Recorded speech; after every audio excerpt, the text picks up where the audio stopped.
దేవానికి స్తోత్రాలు స్తోత్రాలు స్తోత్రాలు స్తోత్రాలు స్తోత్రాలు స్తోత్రాలు స్తోత్రాలు స్తోత్రాలు స్తోత్రాలు స్తోత్రాలు స్తోత్రాలు. మా మంచి కాపరి నీకే వందనాలు వందనాలు వందనాలు వందనాలు వందనాలు వందనాలు వందనాలు వందనాలు వందనాలు వందనాలు వందనాలు వందనాలు వందనాలు వందనాలు వందనాలు. ఆత్మల కాపరి నీకే కృతజ్ఞతాస్తుతులు కృతజ్ఞతాస్తుతులు కృతజ్ఞతాస్తుతులు కృతజ్ఞతాస్తుతులు కృతజ్ఞతాస్తుతులు కృతజ్ఞతాస్తుతులు. మహోన్నతుడా నీకే స్తోత్రం స్తోత్రం స్తోత్రం స్తోత్రం స్తోత్రం స్తోత్రం స్తోత్రం స్తోత్రం స్తోత్రం స్తోత్రం.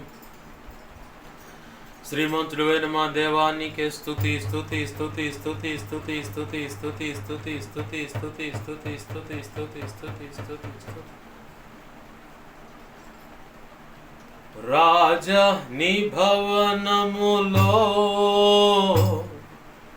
రేయింబలు వేచియుందును. యేసు రాజా నీ భవనములో రేయింబలు వేచియుందును. స్తుతించి ఆనందింతును, నా చింతలు మరచెదను. నిన్ను స్తుతించి ఆనందింతును, నా చింతలు మరచెదను. రాజా నీ భవనములో రేయింబలు వేచియుందును. యేసు రాజా నీ భవనములో రేయింబలు వేచియుందును.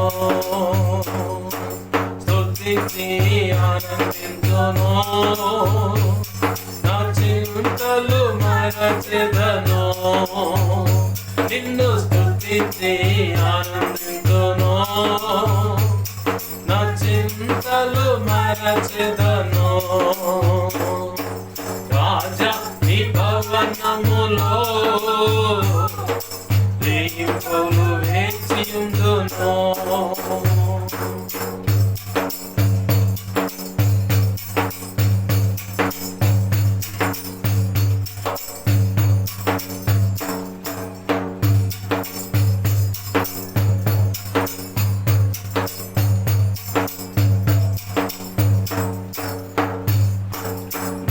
బలమా నా కోట ఆరాధనా నీకే. నా బలమా నా కోట ఆరాధనా నీకే. నా దుర్గమా ఆశ్రయమా ఆరాధనా నీకే. నా దుర్గమా ఆశ్రయమా ఆరాధనా నీకే. ఆరాధనా ఆరాధనా అబ్బా తండ్రి నీకేనయ్యా. ఆరాధనా ఆరాధనా అబ్బా తండ్రి నీకేనయ్యా. రాజా నీ భవనములో రేయింబలు వేచియుందును. యేసు రాజా నీ భవనములో రేయింబలు వేచియుందును. స్తుతించి ఆనందింతును, నా చింతలు మరచెదను. నిన్ను స్తుతించి ఆనందింతును, నా చింతలు మరచెదను. రాజా నీ భవనములో రేయింబలు వేచియుందును.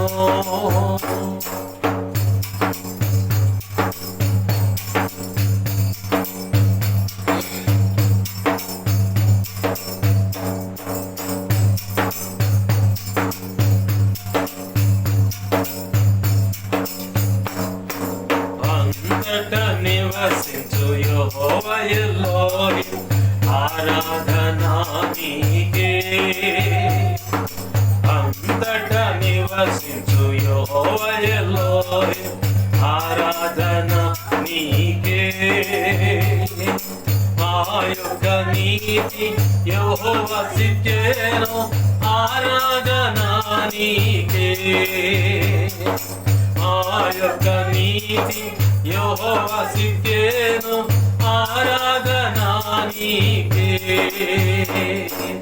ఆరాధనా ఆరాధనా అబ్బా తండ్రి నీకేనయ్యా ఆరాధనా ఆరాధనా అబ్బా తండ్రి నీకేనయ్యా రాజా నీ భవనములో దెయ్యములు వేచియుండును యేసు రాజా నీ భవనములో దెయ్యములు వేచియుండును స్తుతించి ఆనందింతును నా చింతలు మరచెదను నిన్ను స్తుతించి ఆనందింతును నా చింతలు మరచెదను రాజా నీ భవనములో దెయ్యములు వేచియుండును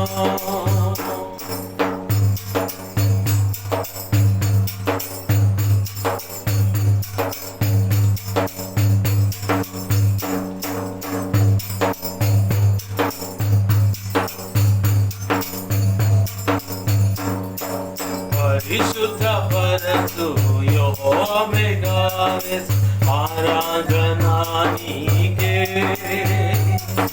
పరిశుద్ధ పరచు యెహోవా మెగావేస్ ఆరాధనా నీకే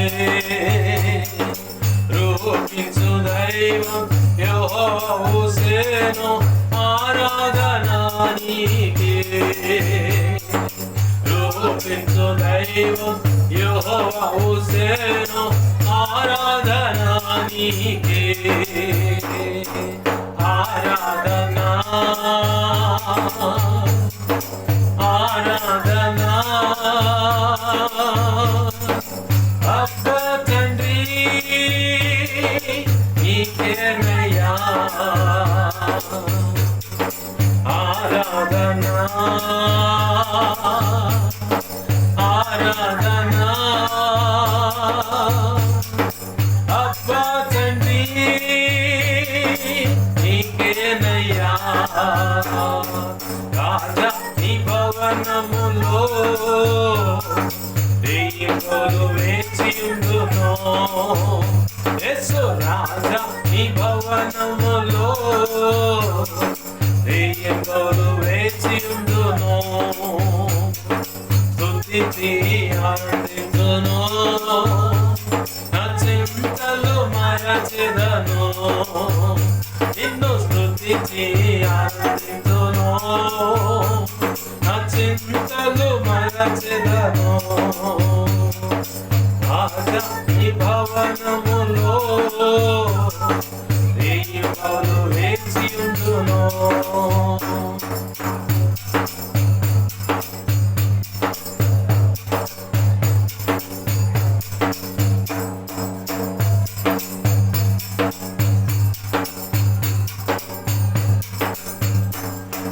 అంతటా నివసించు యెహోవా ఎలోహిం ఆరాధనా నీకే అంతటా నివసించు యెహోవా ఎలోహిం ఆరాధనా నీకే మా యొక్క నీతి యెహోవా సిద్కెను ఆరాధనా నీకే మా యొక్క నీతి యెహోవా సిద్కెను ఆరాధనా నీకే ఆరాధనా ఆరాధనా ఆరాధనా అబ్బా తండ్రి నీకేనయ్యా ఆరాధనా ఆరాధనా అబ్బా తండ్రి నీకేనయ్యా రాజా నీ భవనములో రేయిపౌలు వేచియుందును యేసు రాజా నీ భవనములో రేయిపౌలు వేచియుందును స్తుతించి ఆనందించును నా చింతలు మరచెదను నిన్ను స్తుతించి ఆనందించును నా చింతలు మరచెదను నిన్ను స్తుతించి ఆనందించును నా చింతలు మరచెదను నిన్ను స్తుతించి ఆనందించును నా చింతలు మరచెదను ఆరాధనా ఆరాధనా అబ్బా తండ్రి నీకేనయ్యా ఆరాధనా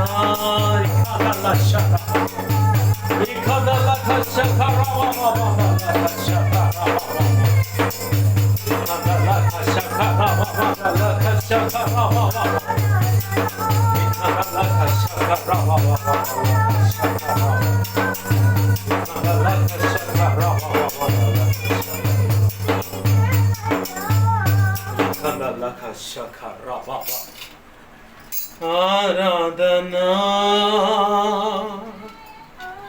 ఆరాధనా అబ్బా తండ్రి నీకేనయ్యా రెండు చేతులు ఊపుతూ ఆరాధనా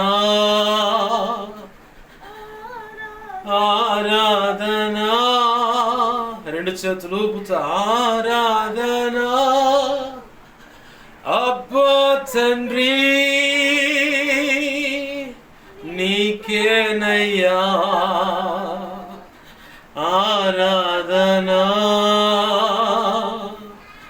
ఆరాధనా అబ్బా తండ్రి నీకేనయ్యా రాజా నీ భవనములో రేయింబవులు వేచియుందును. అవునయ్యా, నీ మహా ఉచిత కృపను బట్టి 2025వ సంవత్సరం అయ్యా ఇదిగో తండ్రి 12 నెలలు ఈ చివరి ఆదివారం వరకు కూడా కేవలం నీ కృపను బట్టి నీ సన్నిధానంలో మమ్మల్ని దాచి కాచి కాపాడి నీ రెక్కల చాటును భద్రపరిచి క్షేమాన్ని ఇచ్చినావు తండ్రి. నీకు ఆరాధన ఆరాధన.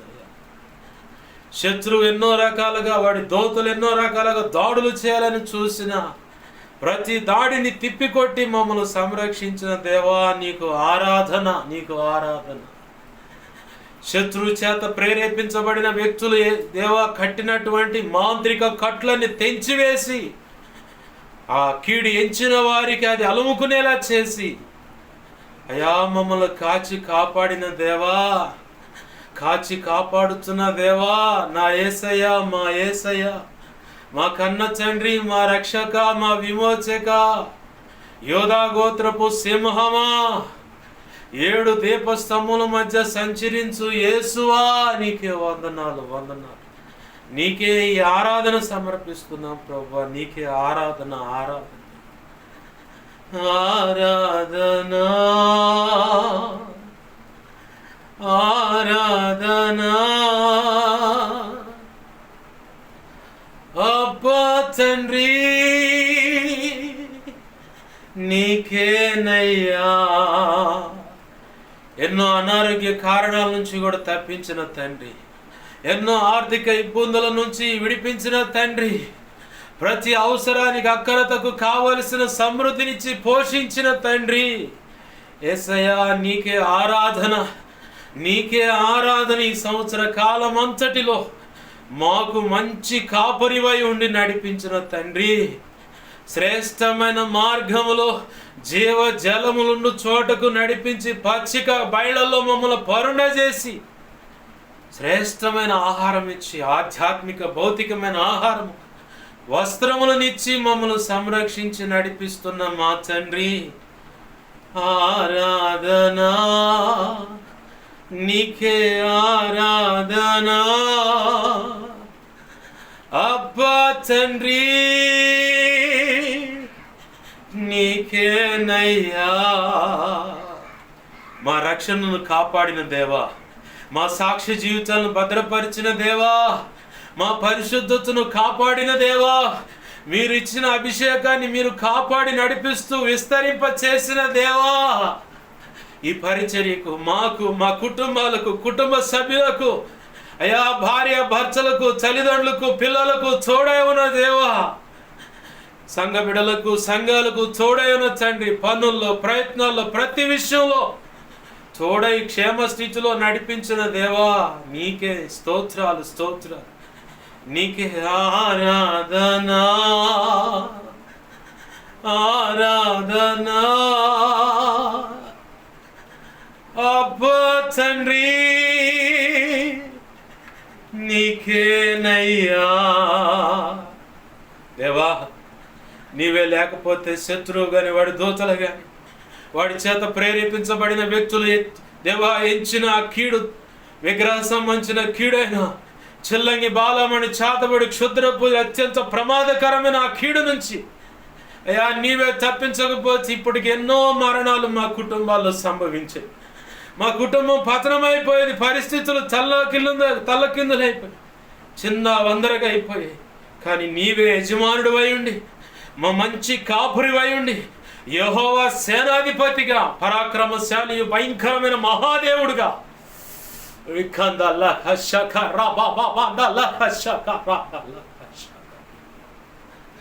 నీవే తోడై ఉండి మమ్మల్ని నడిపించావు. అయ్యా, మా గృహాల్లో పసివారిని మొదలుకొని పెద్దల వరకు ప్రతి ప్రయత్నంలో, ప్రతి ప్రయాణంలో, ప్రతి విషయంలో తోడైని నడిపించి క్షేమాన్ని ఇస్తున్నావు. అందును బట్టి నీకు ఆరాధన, నీకే మా హృదయపూర్వకంగా ఆరాధన సమర్పిస్తున్నాం ప్రభువా. జీవన సంబంధమైన ఉపాధిలో మీరు తోడై ఉండి అయ్యా, ఇదిగో తండ్రి, ఉద్యోగాలైనా, చదువులైనా అయ్యా చేస్తున్నా అయ్యా, తెలిసి కానీ తెలియని అడుగులు వేసిన ప్రయత్నాల్లో కూడా ఎక్కడ కీడులో పడిపోకుండా, ఎక్కడ శరీర పాపంలో పడిపోకుండా, ఎక్కడ లోకానుసారంగా బ్రతకకుండా నీవు మమ్మల్ని కాపాడావయ్యా. నీకు ఆరాధన ప్రభువా. నీకే కృతజ్ఞత, స్తుతి, ఘనత, మహిమ, ప్రభావాలతో కూడిన ఆరాధన నీకే సమర్పిస్తున్నామయ్యా, నీకే సమర్పిస్తున్నా. ఆరాధనా, ఆరాధనా. అబ్బా తండ్రి నీకేనయ్యా. ఈ 2025వ సంవత్సరం, ఈ డిసెంబర్ మాసం 28వ తారీఖు కూడా చూడని వ్యక్తులు మా కనుల ముందుట మట్టిగాను కాల గర్భంలో కలిసిపోయిన వారిని మేము చూసాం. కానీ ప్రభువా, వారైతే ఈరోజు చూడలేదు, మేమైతే చూడటానికి కృపనిచ్చావయ్యా. ఈ ఆరోగ్యము, ఈ స్థితి, పరిస్థితి ఇలా ఉండటానికి కూడా కేవలం నీ కృప, నీ దయ, నీ దాన ధర్మాల చేతని మమ్మల్ని పోషిస్తూ సంరక్షిస్తూ వస్తున్నావు ప్రభువా. సంఘము క్షేమాభివృద్ధి అయినా ఇలాగున్నామన్న అంతటికి కారణం నీవే యేసయ్యా, నీవే. ఆరాధనా, నీకే ఈ ఆరాధన సమర్పిస్తున్నాం ప్రభువా. అబ్బా తండ్రి నీకేనయ్యా. ప్రతి విషయం మందు కృతజ్ఞతాస్తుతులు చెల్లించమని ఈ విధంగా ప్రభువా నిన్ను మహింపరచుకోవటానికి కృపనిచ్చినందుకు కృతజ్ఞతాస్తుతులు.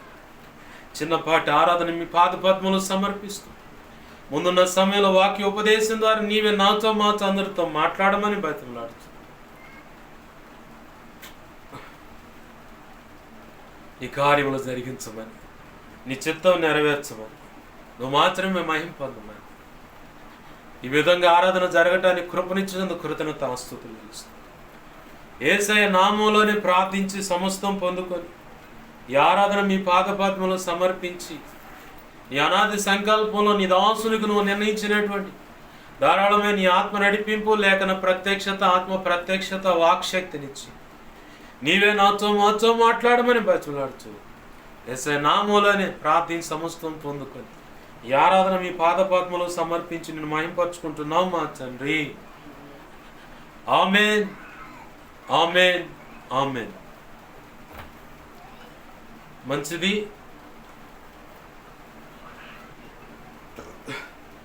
పరిశుద్ధ గ్రంథం తెరుద్దామండి. యోహాను రాసిన ప్రకటన గ్రంథము 2వ అధ్యాయము 18 వచనం కాడి నుంచి నేను చదువుతున్నాను, చూడండి.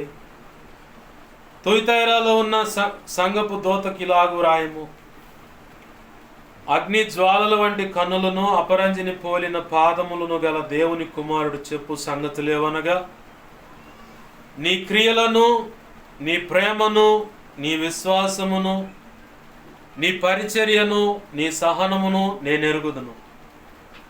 నీ మొదటి క్రియల కన్నా నీ కడపటి క్రియలు మరి ఎక్కువైనవని ఎరుగుదును. అయినను నీ మీద తప్పు ఒకటి నేను మోపవలసి ఉన్నది. చిన్న మాట ప్రార్థన చేసుకుంది. ప్రేమగల మా తండ్రి, నీకు వందనాలు, కృతజ్ఞతాస్తుతులు మా ప్రభువా. జీవము కలిగిన మా తండ్రి, మరి గత కొద్ది వారాలుగా ఇదే వాక్యం ద్వారా నువ్వు మాట్లాడుతూ ఉన్నావు. అందుని బట్టి నీ కృతజ్ఞతాస్తుతులు. మరి ఈరోజు కూడా ప్రత్యేకంగా ఈ వాక్యమే చదివించావు. మరి ఏ మాటలు నాతో మాతో ఈ ఉపదేశానికి నిర్ణయింపబడ్డ ప్రతి ఒక్కరితో నీవే ఏ మాటలు మాట్లాడాలని నువ్వు నిర్ణయించావో, నీ మనసులో ఉన్న సంగతులు ఏమి తెలపాలనుకున్నావో వాటన్నిటిని బయటకు తెచ్చి నీ పక్షం వహించిన మీ దాసు నోట ఉంచి, నీ దాసుని సిలువు చాటును మరుగుపరిచి నీ దాసుని ముఖాంతరంలోంచి మీరు కనబడుతూ ఈ అనాది సంకల్పంలో నీ దాసునికి నిర్ణయించినటువంటి ధారాళమైన నీ ఆత్మ నడిపింపు, లేఖన ప్రత్యక్షత, ఆత్మ ప్రత్యక్షత, వాక్శక్తినిచ్చి నీవే నాతో మాతో అందరితో మాట్లాడమని బతిమలాడుతున్నావు.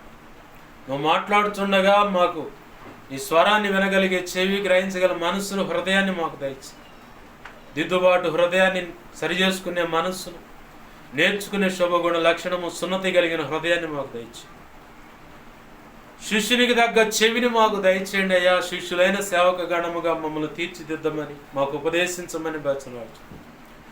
ఉపదేశాన్ని అడ్డగించాలని ప్రయత్నం చేస్తున్నది దుష్టుడు, వాడి దూతలు, చీకటి అంధకార శక్తులు. ఈ లోక సంబంధమైన, కుల సంబంధమైన దేవీ దేవతలు, దేవుళ్ళు అనబడిన వాటి ఎదుట ఇప్పుడు కొంతమంది ఆ విగ్రహాల ముందు కూర్చొని పూజలు చేస్తూ ఉన్నారు. నీకు అప్పచెబుతున్నాను ప్రభువాన్ని, యెహోవా ఈరే. వాటి ప్రభావంతో యేసునామములో బంధిస్తున్నాను ప్రభువా. అవి రివర్స్ అయి వారు ఊహించని ఘోరమైన కీడుగా వారికే తగులును గాక. వారు నిశ్చయముగా యేసునామములు అనుభవించుదురు గాక.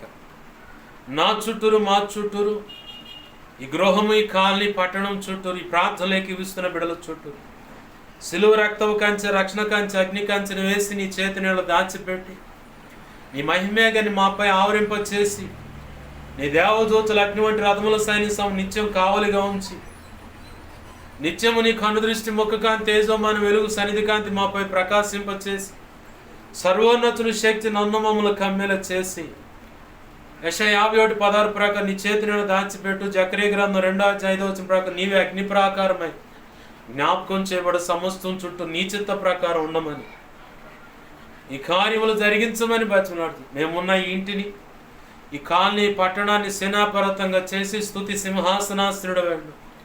నీలోంచి ప్రభావం నలుదిక్కులకు యేసునామములో ప్రబలిల్లి వెళ్ళునుగా. నీ బలమైన సన్నిధి, తేజం, మహిమ, ప్రభావం చేత ఈ గృహాన్ని, కాలనీ, పట్టణాన్ని నింపండి. నీకు వేరే ఏదున్నా నీ నోట నుంచి వస్తున్న అగ్నితో వాటి ప్రభావం యేసునామములు ఇప్పుడు లయమైపోవునుగాక. దేవా, నీ పక్షం వహించిన నేను ఎంత బలహీనో నీకు బాగా తెలుసు. నీ మీద ఆనుకున్నా, నీ కృప మీద ఆధారపడ్డాను.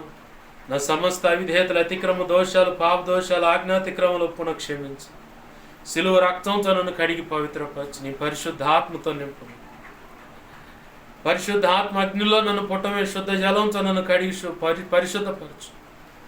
నీ ఆనంద తైలాభిషేకమును పరలో శుద్ధ సువర్ణ తైలం నాపై ఇంకా గొప్పగా ఉంచు.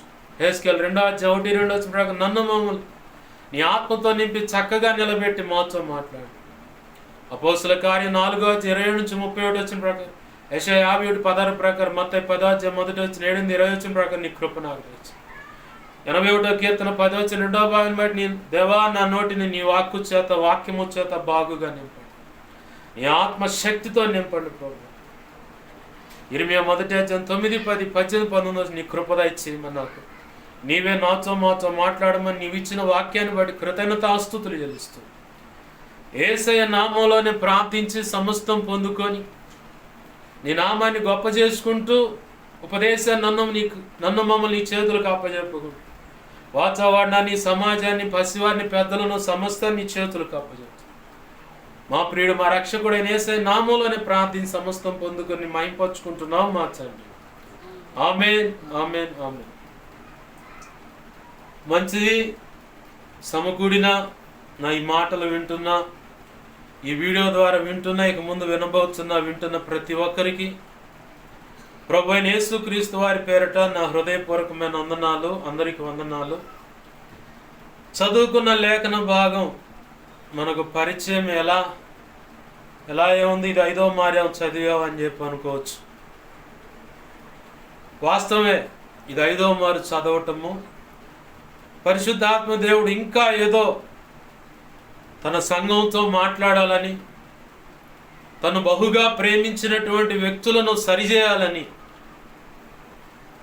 పరిశుద్ధాత్మ దేవుడు నడుం బిగించాడు, పనికి పూనుకున్నాడు. అందుకే ఈ వాక్యం చదివిస్తూ ఉన్నాడు ఆయన. నా స్వభిప్రాయము చేత, నా సొంత అభిప్రాయం చేత ఇప్పటి వరకు ఏ మూల వాక్యం నేను చదవలేదు. దీనికి దేవుడే సాక్షి. ఎందుకంటే వాక్యం చెప్పాలని చాలాసార్లు నేను ప్రయత్నం చేశా. ఫలానా వాక్యం ఫలానా రీతికి ఇలా చెప్పొచ్చు అని ఎన్నోసార్లు అభిప్రాయపడ్డా. నా ఆలోచనలు, నా ప్రయత్నాలు ఎలా ఉంటాయో, నేను అనుకున్న మూలవాక్యం విషయంలో ఎలా మెట్టేయాలనుకుంటున్నాడు ఏందన్నది పూర్తిగా దేవుడు గ్రహించి ఆ తర్వాత ఇంకొక వాక్యాన్ని చెప్పి ఇది చెప్పు అంటాడు. అలా ఎన్నోసార్లు నేను ప్రయత్నం చేశాను. అలా ఎన్నోసార్లు ఆయన కూడా నాకు అడ్డం తిరిగి నువ్వు చెప్పాలనుకున్నది కాదులే కానీ నేను చెప్పాలనుకున్నది చెప్పు అని చెప్పని ఎన్నోసార్లు ప్రభువే అడ్డం తిరిగి ఆయన ఇచ్చిన మూలవాక్యాన్ని బట్టే వాక్యం చదవటం. మూలవాక్యం ఒకటే తెలుసు నాకు, ఇక మిగతాయని నాకు తెలియవు. ఈ మూలవాక్యం తర్వాత పలానా క్రాస్ రిఫరెన్స్ అని ఉంటాయి. ట్రైనింగ్ పొందిన వాళ్ళు బాగా తెలుస్తాయి ఇవన్నీ. రిఫరెన్స్ స్టార్టింగ్ మూలవాక్యం అంటారు చదివిన దాన్ని, తర్వాత క్రాస్ రిఫరెన్స్ అంటారు. నెక్స్ట్ చెప్పే ప్రతి రిఫరెన్స్ అంతా క్రాస్ రిఫరెన్స్ అంటారు. అవి ఎక్కువగా ఎవరికి బాగా తెలుసు అంటే ట్రైనింగ్ పొందిన వ్యక్తులకే తెలుసు. ఎవరికి? బైబిల్ ట్రైనింగ్ పొంది ఉంటారు కదా, వాళ్ళకు బాగా తెలుసు. తర్వాత ఇంకెవరికి తెలుసు అంటే బోధన విషయ మాలిక ఏదో ఉందా పుస్తకం పేరు. నా స్నేహితుడు నా చేత బలవంతంగా సేవకులకు ఉండాలి ఇది అని చెప్పని 250 రూపాయలు వీడు కొనిచ్చాడు.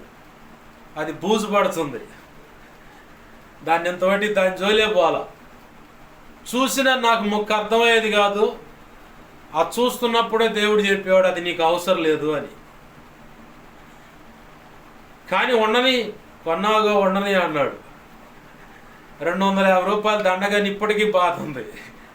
ఆ 250 ఇంకో దానికి ఏదో ఒకటి దేవుని పనిలో వాడేవాడిని కదా అని. సరే దేవుడు ఉండనేమన్నాడు కాబట్టి ఇక దేవుడికి ఇవ్వకుండా దాన్ని అలా బూజు పడతానే ఉంది. దుమ్ము బట్టి బూజు బట్టి ఇదవుతానే ఉంది. నాకు మూలవాక్యమే తెలుసు, కానీ నెక్స్ట్ ఎలా అడుగులేయాలో ఇవన్నీ నాకైతే పూర్తిగా మొక్క కూడా తెలియదు. ఇక ఎల మీదకి వచ్చిన తర్వాత దేవుడు తను అనుకున్నటువంటి పదును పెట్టిన 2 అంచుల వాడి అని ఖడ్గం చేతికిస్తాడు. ఇక మిగతాది ఇక కత్తి సాము ఎలా చేయాలో, యుద్ధం అయ్యేటువంటి దాన్ని కత్తి సాము అంటారు. కర్ర సాము ఉంటుంది, కత్తి సాము ఉంటుంది, తెలుసా? కర్రనికి ఇట్లా ఇట్లా తిప్పుతూ ఉంటారు, దాన్ని కర్ర సాము అంటారు.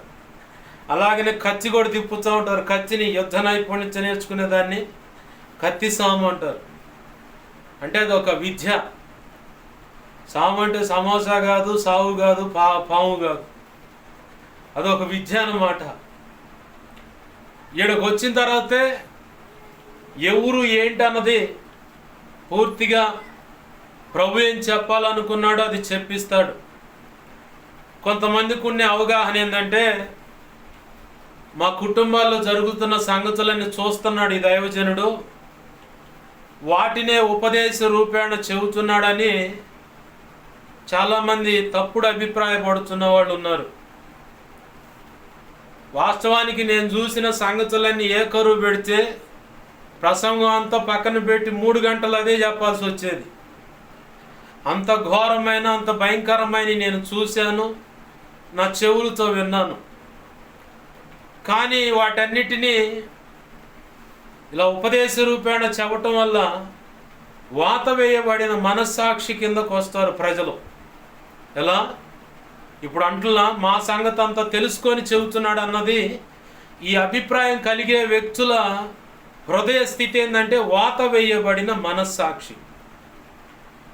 వాత వేయబడిన మనస్సాక్షి ఎలా ఉంటుందంటే దేవుడే వాళ్ళ విషయం తప్పని చెప్తా ఉంటాడు. ఇందాక ఒక షార్ట్ మెసేజ్ పెట్టాను, రాజమండ్రి హౌస్ అన్న ఎం దేవదాసయ్య గారు చెప్తా ఉంటే ఆ వాక్యం పెట్టాను. ఆ చరిత్ర ఎవరిదంటే ఆహాబను యోధా రాజు, ఇజ్రాయెల్ రాజులు ఇద్దరు కలిసి యుద్ధానికి పోబోతుంటే వాత వేయబడ్డ మనస్సాక్షి ఎలా ఉండదో అది అర్థం చేయడానికి ఈ ఉపమానం చెబుతుంది. వాక్యంలో ఉన్న రియల్గా జరిగిన సంగతి గతంలో కూడా మీకు చెప్పాను. ఇది ఇజ్రాయెల్ రాజు రమోత్ గిలాద్ మీదకు పోవాలని ప్రయత్నం చేస్తున్నాడు. అదే నా ఊరేనా? యోధా రాజును కూడా పిలుచుకున్నాడు, స్నేహంగా ఉన్నాడని. యోధా రాజు అడుగుతున్నాడు, ఇక్కడ దేవుని ప్రవక్తలు ఎవరు లేరా అని. అంటే అహబు ఏర్పాటు చేసుకున్నటువంటి ఆ ప్రవక్తలు వారి నోట దేవుని మాట లేదన్న సంగతి పొరుగు దేశపు రాజుకు అర్థమైంది. స్థానికంగా ఉన్న ఆ అహబ్ అనే రాజుకి అర్థం కాల. దేవుని మాట నేను నా ముందున్నటువంటి ఈ ప్రవక్తల నోట లేదు అన్న సంగతి అహాబుకి అర్థం కాల. పక్కనున్న పొరుగు దేశపు రాజు వచ్చాడు, యెహోషాపాత ఏదో ఉంది పేరు అక్కడ. ఆయన వచ్చి అడుగుతున్నాడు, వీళ్ళు కాదు యెహోవా ప్రవక్త ఇక్కడ లేడా అంటే, అప్పుడు అంటున్నాడు ఒకడు ఉన్నాడు, వాడంతా నాకు వ్యతిరేకంగా చెబుతూ ఉంటాడు. అంటే ఈయన మనస్సులో ఉన్నది ఒకటి, దానికి అనుకూలంగానే ప్రసంగం రావాలా, దానికి అనుకూలంగానే ఉపదేశం రావాలి. అప్పుడే ఆ వ్యక్తికి నచ్చుద్ది. ఆడ మనిషి అయినా, మగవాడికైనా, యవనస్తురాలకైనా, యవనస్తుడికైనా, ఆమెకు లేదా అతగాడికి అనుకూలమైన ఉపదేశం వస్తేనే అది కరెక్ట్ ఉపదేశం. లేకపోతే మా గుట్టంతా తెలుసుకొని ఇతరుల ద్వారా సమాచారము అందిపుచ్చుకొని, అంటే తెప్పించుకొని జాగ్రత్త పెట్టుకొని అంటారు దాన్ని అర్థం. అందిపుచ్చుకోవటం అంటే అట్లా పట్టుకొని దాన్ని తీసుకోవటం, లేదా తినటం, లేదా ఆకలింపు చేసుకోవటం. ఆకలింపు అంటే ఆరగించుకోవటం, అరిగించుకోవటం అనమాట, ఇముడ్చుకోవటం. ఇలా పర్యాయ పదాలు ఇవన్నీ. మా సంగతేనండి చెప్పేది పద్దాకల. మా కోడళ్ళు, మా అల్లుళ్ళు, మా మనవ సంతానం, మా భార్యాభర్తల గురించి మేము చేసే అంతా మా గురించి అనుకుంటూ ఉంటారు ఇట్లాంటి బ్యాచ్. మీకా చెప్పే విషయం, మీకాయా అనే ప్రవక్త చెబుతున్న విషయాలు ఇక్కడ ఇజ్రాయిల్ రాజు కూడా అంతుపడతల్లా. ఈరోజు చాలామంది ఉన్నారు ఇలాంటి వాళ్ళు. క్రైస్తవ ప్రపంచంలో దేవుని పిల్లలం అనుకుంటూ విశ్వాసులుగానో, పరిచారకులుగానో, సంఘ పెద్దలుగానో, సేవకులు అనుకుంటూ కూడా చాలామంది ఉన్నారు. కొంతమంది దైవజనులు చెబుతూ ఉంటారు, పసిపిల్లగాడు వచ్చి నాకు చెప్పినా సరే, నేనే అభిషేకించిన దైవజనుడే వచ్చి నాలో తప్పు ఉందని చెప్పినా, నేను వాక్యం చెబుతున్నటువంటి వ్యక్తి వచ్చి, ఆ వాక్యం వినేటువంటి ఆ విశ్వాసి వచ్చి, అయ్యా నీలో ఇదిగో ఈ పొరపాటు ఉందని చెప్పినా నేను దిద్దుకుంటాను, నాకు అంత విశాలమైన హృదయం ఉందని చెబుతారు అంతే. కానీ వాళ్ళు తీసుకోరు. ఈ బ్యాచ్ని కూడా చూశాను నేను. సర్వసంపూర్ణ సత్యం అంటారు, దిద్దుబాటు చేసుకుంటున్నా అంటారు, కానీ పైకి జనాన్ని మభ్యపెట్టడానికి మాత్రమే ఆ డైలాగ్ వాడతారు. వాస్తవానికి లోబడే వ్యక్తి అయితే, నువ్వు నిజముగా దేవుని మాటకు లోబడిన వ్యక్తి అయితే, దేవుడే నాతో మాట్లాడుతున్నాడని గ్రహింపులోకి వస్తావు. ఈ ఇజ్రాయేల్ రాజు గనుక అంతా మా గురించే చెబుతున్నాడు అనుకునే టైపులోకి నువ్వు వెళ్ళవు.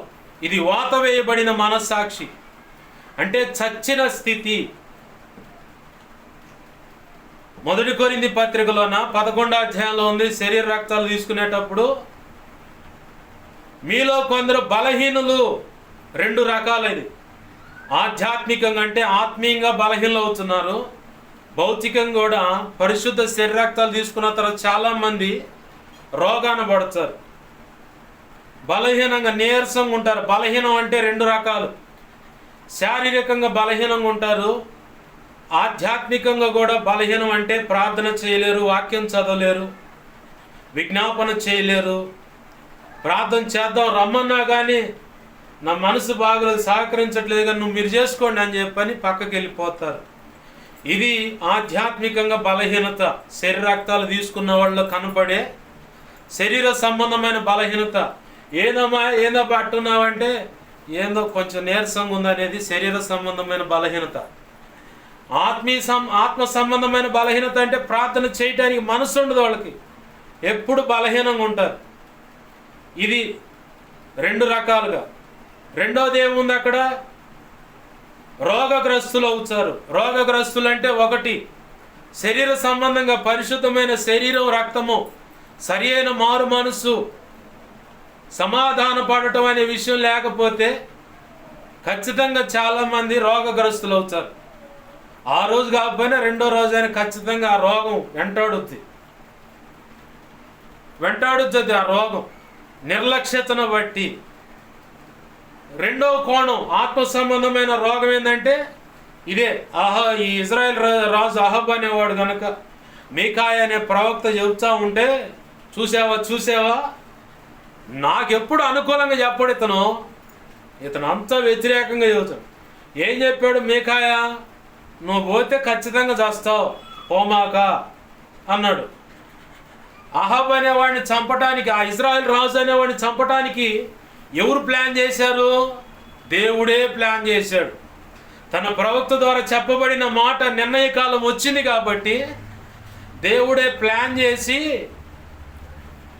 ఆ రాజు ఏర్పాటు చేసుకున్న ప్రవక్తల నోట అబద్ధమాడు మాటగా ఎవరుంటారని దేవదూతలను అడుగుతున్నాడు. దేవదూతలకు ధైర్యం చాలట్లా, ఇది దేవుడే చెబుతున్నా కానీ ధైర్యం చాలట్లా. ఒక దురాత్మ పరిగెట్టుకుంటూ వచ్చి దేవుని ఎదుట నిలబడి, అయ్యా నువ్వు అనుమతిస్తే నేను వెళ్ళి వాళ్ళ నోట అబద్ధమాడు మాటగా ఉంటాను, ఆ ఊరు పోతానన్నాడు కదా, పోనిస్తాను, అతను చనిపోయేలాగా నేను ఆ ప్రవక్తల నోట అబద్ధమాడు మాటగా ఉంచి వాళ్ళ ముందుకు నేను పంపిస్తానయ్యా అంటే, సభాష్, మంచి ఆలోచన, వెళ్ళు అన్నాడు. దేవుడు దురాత్మల సహాయము తీసుకుంటాడంటే నీకు మూడితే ఖచ్చితంగా తీసుకుంటాడు. నీ సావు ఖచ్చితంగా మూడింది, నిన్ను ఖచ్చితంగా పరీక్షించాలనుకున్నప్పుడు దురాత్మ సహాయం తీసుకుంటాడు. అలాగే యోబును సరి చేసినట్టు సరి చేయడానికి అపవాది సహాయం కూడా తీసుకుంటాడు. ఆమేన్, హల్లెలూయా. నీకు మూడింది అనుకుంటే, నీ సావు దగ్గర పడింది అనుకుంటే ఖచ్చితంగా దురాత్మలే సహాయం తీసుకుంటాడు దేవుడు.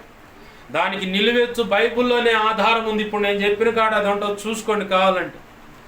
2 దినోత్సవాలు గమనించినా కనపడుతుంది, రాజుల గ్రంథం చూసినా కనపడుతుంది. ఆ తర్వాతనే అహాబ్ అనేవాడు పోయి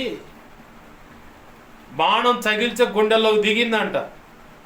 యోధారాజును తరం పోతున్నారు, ఈడు కాదని పక్కన నెట్టేసి ఇంకొకటి కొడితే గుండెల్లోంచి ఈ దరి నుంచి ఆ దరిగిపోయి అంతే పడి రథం తోలేవాడిని వెనక్కి తిప్పు తోలు ఇంటికి అని చెప్పంటే అతగాడిని తీసుకెళ్ళి ఇంకో మంచం మీద బండ పెట్టారు. ఈ రథాన్ని వేశ్యలు స్నానం చేసే ఒక కోనేరు లాంటిది, కొలను లాంటిది, ఒక వాగు లేదంటే నది లాంటిది. అక్కడ పోయి ఆ యుద్ధ రథాన్ని గడుగుతూ ఉంటే కుక్కలు వచ్చి ఆ రక్తం నాకే. ఈ లోపల అహబ్ అనేవాడు చచ్చాడు. ఎవరిని వాడుకున్నాడు? దురాత్మని. కావాలంటే చూడండి, అక్కడ రాసి ఉంటుంది. చూసారా మీరు ఇంతకు ముందు ఎప్పుడైనా? అది అహాబ్ అనే రాజుని రాజుల గ్రంథంలో అయినా చూసినా కనపడుతుంది.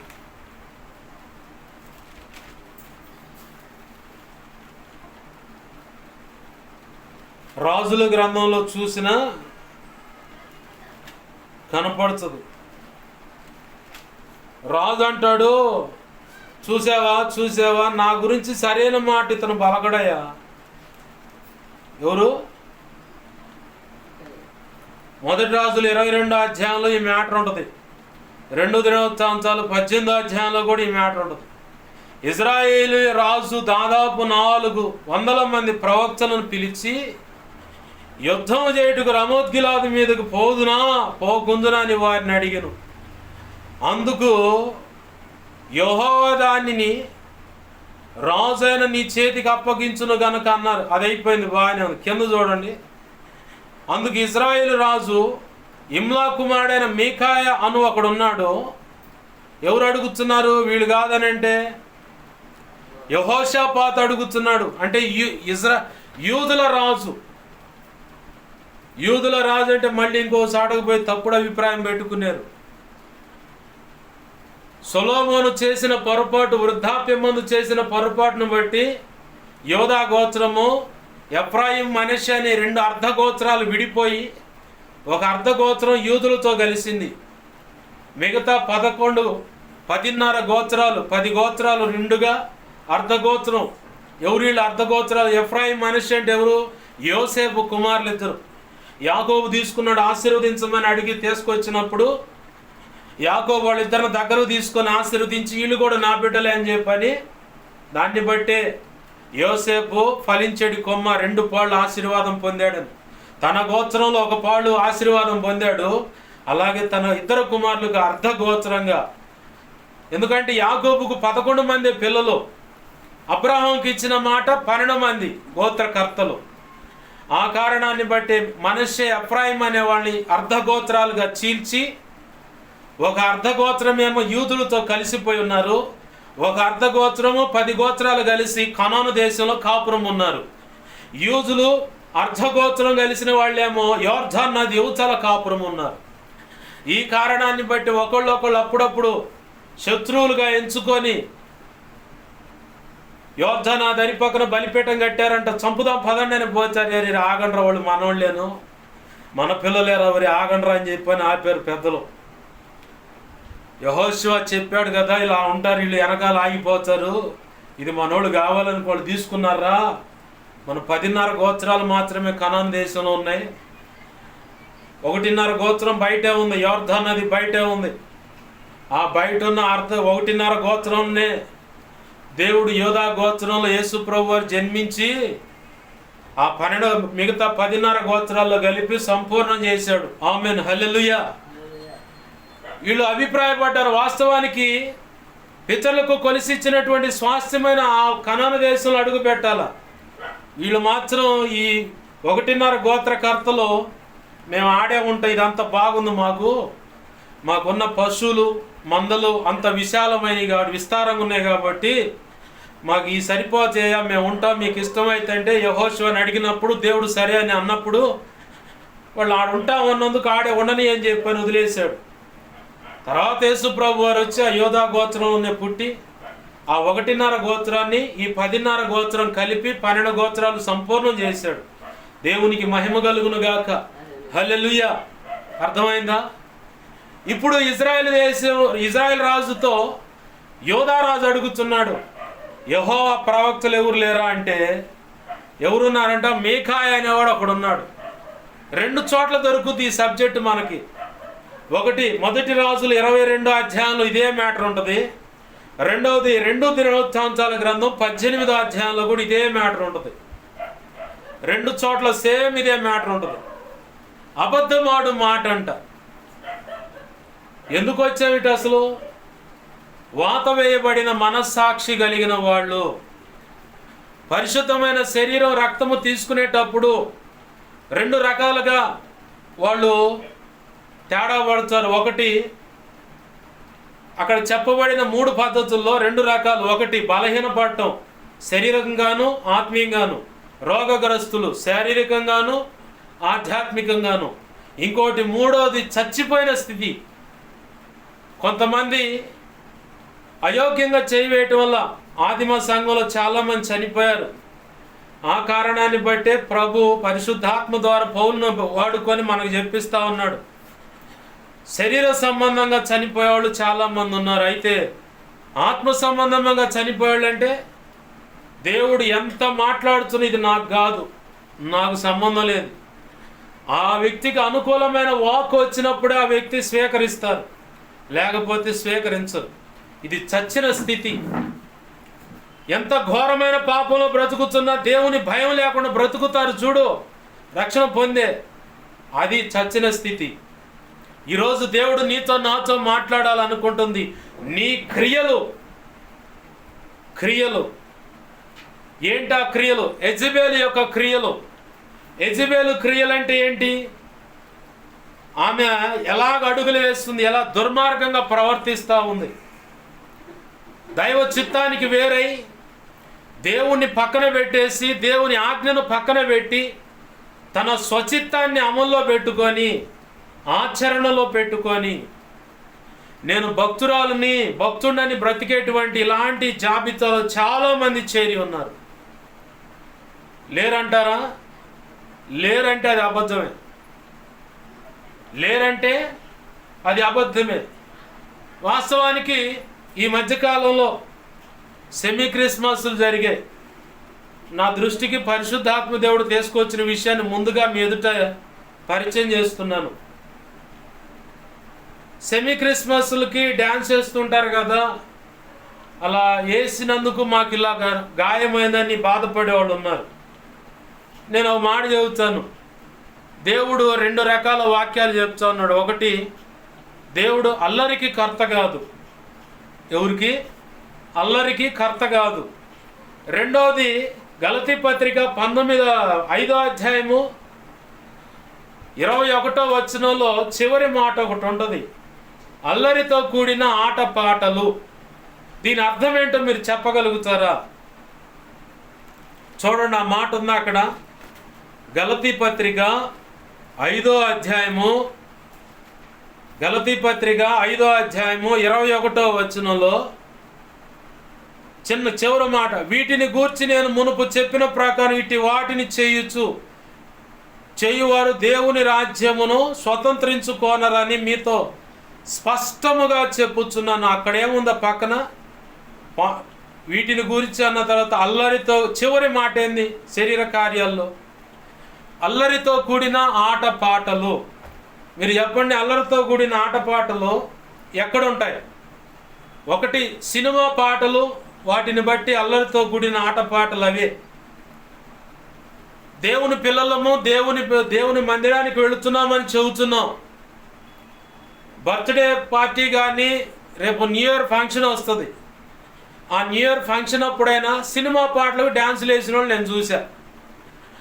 అదే డ్యాన్స్ వేసిన వాళ్ళని మళ్ళీ సెమీ క్రిస్మస్లో దేవుని పాటలకు వచ్చింది, సందడి చేసిందని ఇక క్రిస్మస్ పాటలు, డీజేలు, వాటిలో కూడా దరిద్రం వచ్చింది. డీజే అని డీజేల్లో ఎటుపోతున్నాం? క్రైస్తత్వం ప్రారంభ దినాల్లో ఉన్నటువంటి శ్రేష్ఠ భక్తుల ఆచరణలో పెట్టినటువంటి భక్తి సాధన అనేది ఈరోజు కరువైపోయింది.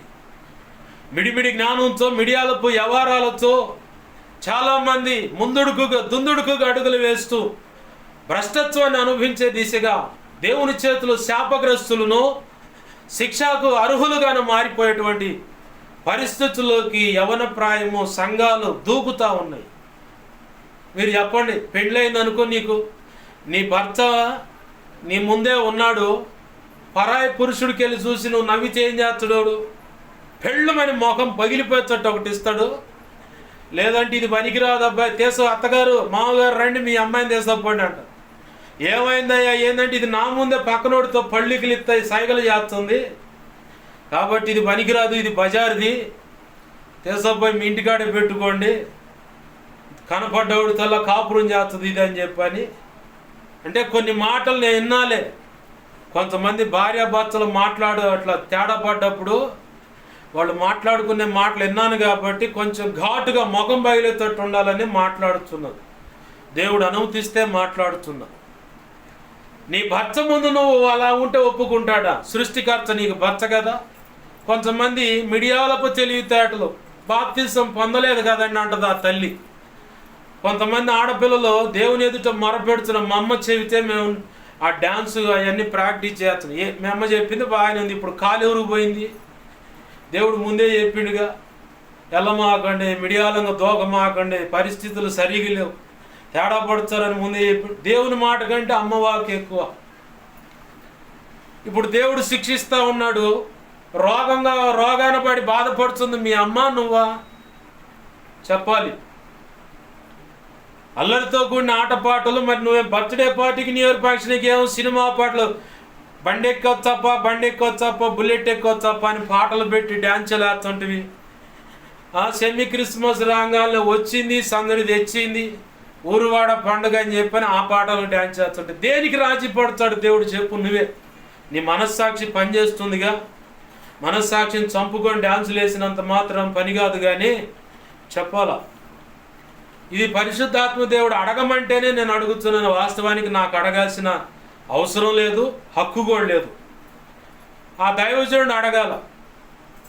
వాళ్ళు ఎడుగుడు ఎందుకంటే అడగరు.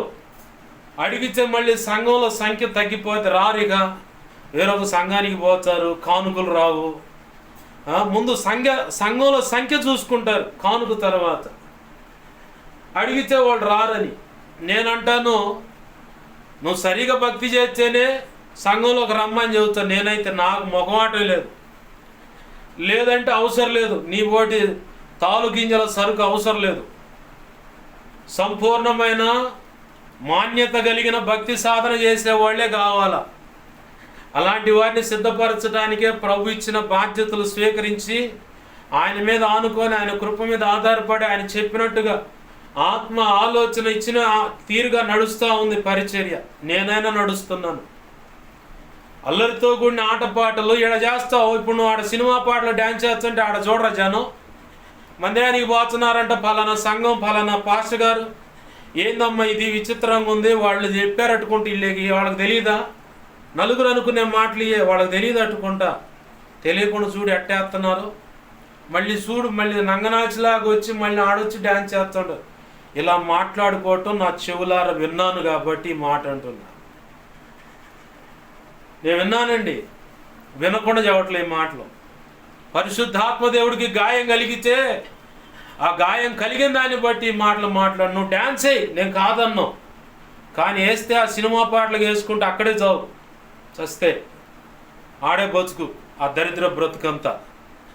కొద్దిగా ఇది కానీ బ్రతికి యేసయ్యకి అవమానం, సేవకుడికి అవమానం, సంఘానికి చెడ్డ పేరు, ఇవన్నీ తీసుకొచ్చి నువ్వు మళ్ళీ ఉంటే మంచంలో ఉంటావు, లేదంటే పోయి ఆ శ్మశానపు గొంతలో ఉంటావు.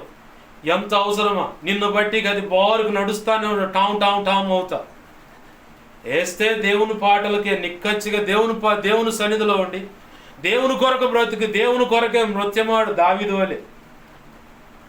దావీదు వలే నాట్యమాడి అని పాటలు పాడుతాం కదా, అలాగే దావీదులాగానే ఉంటే దేవుని పక్షంగా ఉండు, లేదా దెయ్యం పక్షంగా ఉండు. దేవుని సన్నిధికి రామాక, నీ వల్ల దరిద్రం తప్ప రెండోది లేదు. తేల్చి చెప్పమన్న సంగతి చెబుతున్నా. నువ్వు విన్నా, తీసుకున్నా, తీసుకోకపోయినా ఈ మాటలు నీ చెవులు పడుతున్నాయి కాబట్టి రేపు పొద్దున క్రీస్తు న్యాయపీఠం ఖచ్చితంగా దేవుడు ప్రశ్నిస్తాడు. నువ్వు ఖచ్చితంగా సమాధానం చెప్పాలి. నేను వినలేదండి, నాకు తెలియదండి అంటే కుదరదు. నేను ఇక్కడ మాట్లాడుతున్నప్పుడు ఏ వస్తువులు వింటున్నాయో అవన్నీ వచ్చి నీ ఎదుట సాక్ష్యం ఇస్తాయి. ఒకటి నీ క్రియలు, అల్లరితో కూడిన ఆటపాటలు కూడా క్రియలే. ఇవన్నీ యెజెబెలుకు సంబంధించినవి. యెజెబెలు ఓ పక్క పోత విగ్రహాలు పెట్టింది, మరో పక్క అంటే లోకాన్ని పెట్టింది, మరో పక్క దేవుడు అంటూ దేవుని బొక్కసంలోంచి కానుకలు తీసి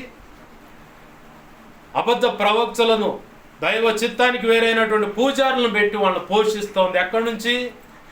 దేవుని సన్నిధిలో ఉన్న కానుకలు తీసుకొని వెళ్ళి. బాగా గమనించండి, ఈరోజు ఈ మాటలు వింటున్న వాళ్ళలో ఎవరైనా సరే ఫస్ట్ ఆఫ్ ఆల్గా దేవుడు చెబుతున్న మాట, వాత వేయబడిన మనస్సాక్షిగా నువ్వు ఉన్నట్లయితే, నీతోనే దేవుడు మాట్లాడుతున్నావు, పెడచెవి పెడుతున్నావా, నువ్వు ప్రమాద పంచుల్లో ఉన్నావు. రెండవది, అల్లరితో కూడిన ఆటపాటలు అంటావా, అది దేవుడికి నచ్చదు. కాబట్టి ఇంకొకటి ఉంది, తిరణాలకు పోవచ్చు. కోటయ్య తిరణాలు కూడా ఉంది, శివరాత్రి. అప్పుడు కూడా పోయి నా ఒంటి మీద ఎవడు చెయ్యలేదు, నేను క్షేమంగా వెళ్ళొచ్చాను అని చెప్పని ఆడేదన్నా దైవ చిత్తానికి అనుకూలమైన నీ ఆత్మీయ క్షేమాభివృద్ధికి అవసరమైనటువంటి సంగతులు ఏమైనా ఉంటే అవి నేను నేర్చుకొని వచ్చానని చెప్పు సాక్ష్యం సంఘానికి. ఏముంటుంది అక్కడ? నిద్రగాయటం, ఒళ్ళు నొప్పులు, కాళ్ళు బీక్కోవటం. నేను కూడా ఎక్కా పిరంగిపురం కొండ రక్షణ పొందక ముందు. ఏమి తినకుండా ఉపవాసంతో, చేతిలో వాటర్ బాటిల్ కూడా లేదు, ఆ నిలువు మెట్లు ఎక్కా. నేను ఒక్కడినే ఎక్కా. నాతో పాటు ఇంకోటి దేశం పోదంటే వాడు నేను రానండు. నిన్ను కూడా తీసుకొని వచ్చానని మొక్కున్నా అని చెప్పన్నా. లోకంలో ఉన్నప్పుడు వ్యవహారం ఇదంతా. రక్షణలోకి వచ్చిన తర్వాత మొక్కు లేవు, మొక్కుబడి ఒకటే మొక్కు, ప్రభు తన చిత్త ప్రకారం ఈ ప్రాణం తీసుకునేంత వరకు ఆయన కొరకు బ్రతకటం, ఆయన సేవ చేయడం, ఇదే తీర్మానం. ఆమేన్, హల్లెలూయా. లోకంలో ఉన్నప్పుడు ఎక్కా, నిలువు మెట్లు ఎక్కాను. మంచి ఎండకు పడ్డ 11:30, 12 అప్పుడు. పైకి ఎక్కే లోపల గొంతెండిపోయింది. ఓ పావు గంట అట్నే గొంతెండిపోయింది. గసరొప్పుతానే ఉండి ఇదే ఒళ్ళు ఎక్కే పైకి. నేను అక్కడ పోయిన తర్వాత తెలిసింది, పోలియోతో కాళ్ళు కూడా సరిగా లేని వాళ్ళు మోకాళ్ళ మీద ఎక్కుతున్నారు. ఇవన్నీ చూసి నేనే సిగ్గుపడి ఆడ కాసి నీళ్లు తాగి కొద్దిసేపు ఉండేది, నాకు ఆడ కొనుక్కొని తిని ఇంక చిన్నగా ఇంటికి వచ్చా. ఎక్కా, యాడికి పోయిన అంతా అల్లరితో కూడిన వ్యవహారాలే తప్ప నువ్వు మార్పు చూపించేది ఏంటిది సమాజానికి? మేము మారవండి, మా మార్పు అసలు చూపించవండి, మా బ్రతుకులు ఇంకించేనండి అంటావా? ఇక అట్లే ఉండండి, అట్లనే ఉంటాం. ఇక చేయగలిగేది ఏం లేదు. దేవుడు కూడా చేయి వదిలేస్తాడు. చివరికి ఎంత మొత్తుకున్నా, ఎంత మొరపెట్టినా, మూలిగినా ఏంది, కళ్ళెమ్మట ఒకవేళ కన్నీరుకు బదులు రక్తమే గారినా సరే సైలెంట్గా చూస్తూనే ఉంటాడు. ఎందుకో తెలుసా? సామెతల గ్రంథం 1వ అధ్యాయం చూపిస్తా మాట. ఎందుకో, నువ్వెంత మొత్తుకున్న దేవుడు ఒక గడియలో ఎన్నో సుదీర్ఘమైన అవకాశాలు నీకు ఇస్తాడు. నేనేం చెప్పాను? ఎన్నో సుదీర్ఘమైనటువంటి, సుదీర్ఘం అంటే చాలా పొడవైనటువంటి అవకాశాలు, కాలాన్ని బట్టి అవకాశాలు ఇస్తూనే ఉంటాడు. ఈ సంవత్సరమైనా మారుతారు, ఈ నెలైనా మారుతారు, ఈ వారమైనా మారుతారు, ఈ రోజైనా మారుతారు, ఈ గంటలో అయినా మారుతారు, నా ప్రేమను గుర్తెరుగుతారు, నా త్యాగాన్ని గమనిస్తారు, ఆ త్యాగానికి తగ్గట్టుగా బ్రతుకుతారు అని చెప్పని ఆయన ఎంతో దీర్ఘకాలంగా నిన్ను నన్ను సహిస్తూ ఉన్నాడు. ఆయన సహించటం అనేది ఉపేక్షించటం, సహించటం, ఓర్చుకోవటం అనే పర్యాయ పదాలు ఒకే అర్థం వస్తాయి. ఎంత ఓర్చుకున్నా నువ్వు మారకపోతే ఒక రోజు ఉంటుంది. చూడు, సామెతల గ్రంథం 21వ అధ్యాయం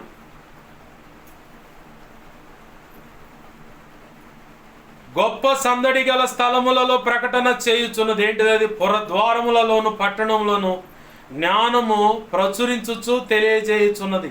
ఎట్లనగా, జ్ఞానము లేని వారులారా, మీరెన్నాళ్ళు జ్ఞానము లేని వారుగా ఉండగోరుదురు? అపహాసకులారా మీరెన్నాళ్ళు అపహాస్యము చేయుచు ఆనందింతురు? బుద్ధిహీనులారా మీరెన్నాళ్ళు జ్ఞానమును అసహించుకొందురు?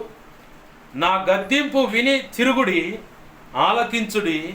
నా ఆత్మను మీ మీద కుమ్మరించుదును, నా ఉపదేశం మీకు తెలిపేదను. నేను పిలువగా మీరు వినకపోతిరి. ఇక స్టార్ట్ అయింది. ప్రభు అంటున్నాడు, నేను పిలవగా అంటే అనేక పర్యాయాలుగా ఈ లోపాలు ఉన్నాయి. నువ్వు చేస్తున్న ఈ పనులు, క్రియలు అనేవి పనులుగా అభివర్ణింపబడతాయి. నువ్వు చేస్తుంది తప్పు అని దేవుడు చెప్తా ఉన్నాడు.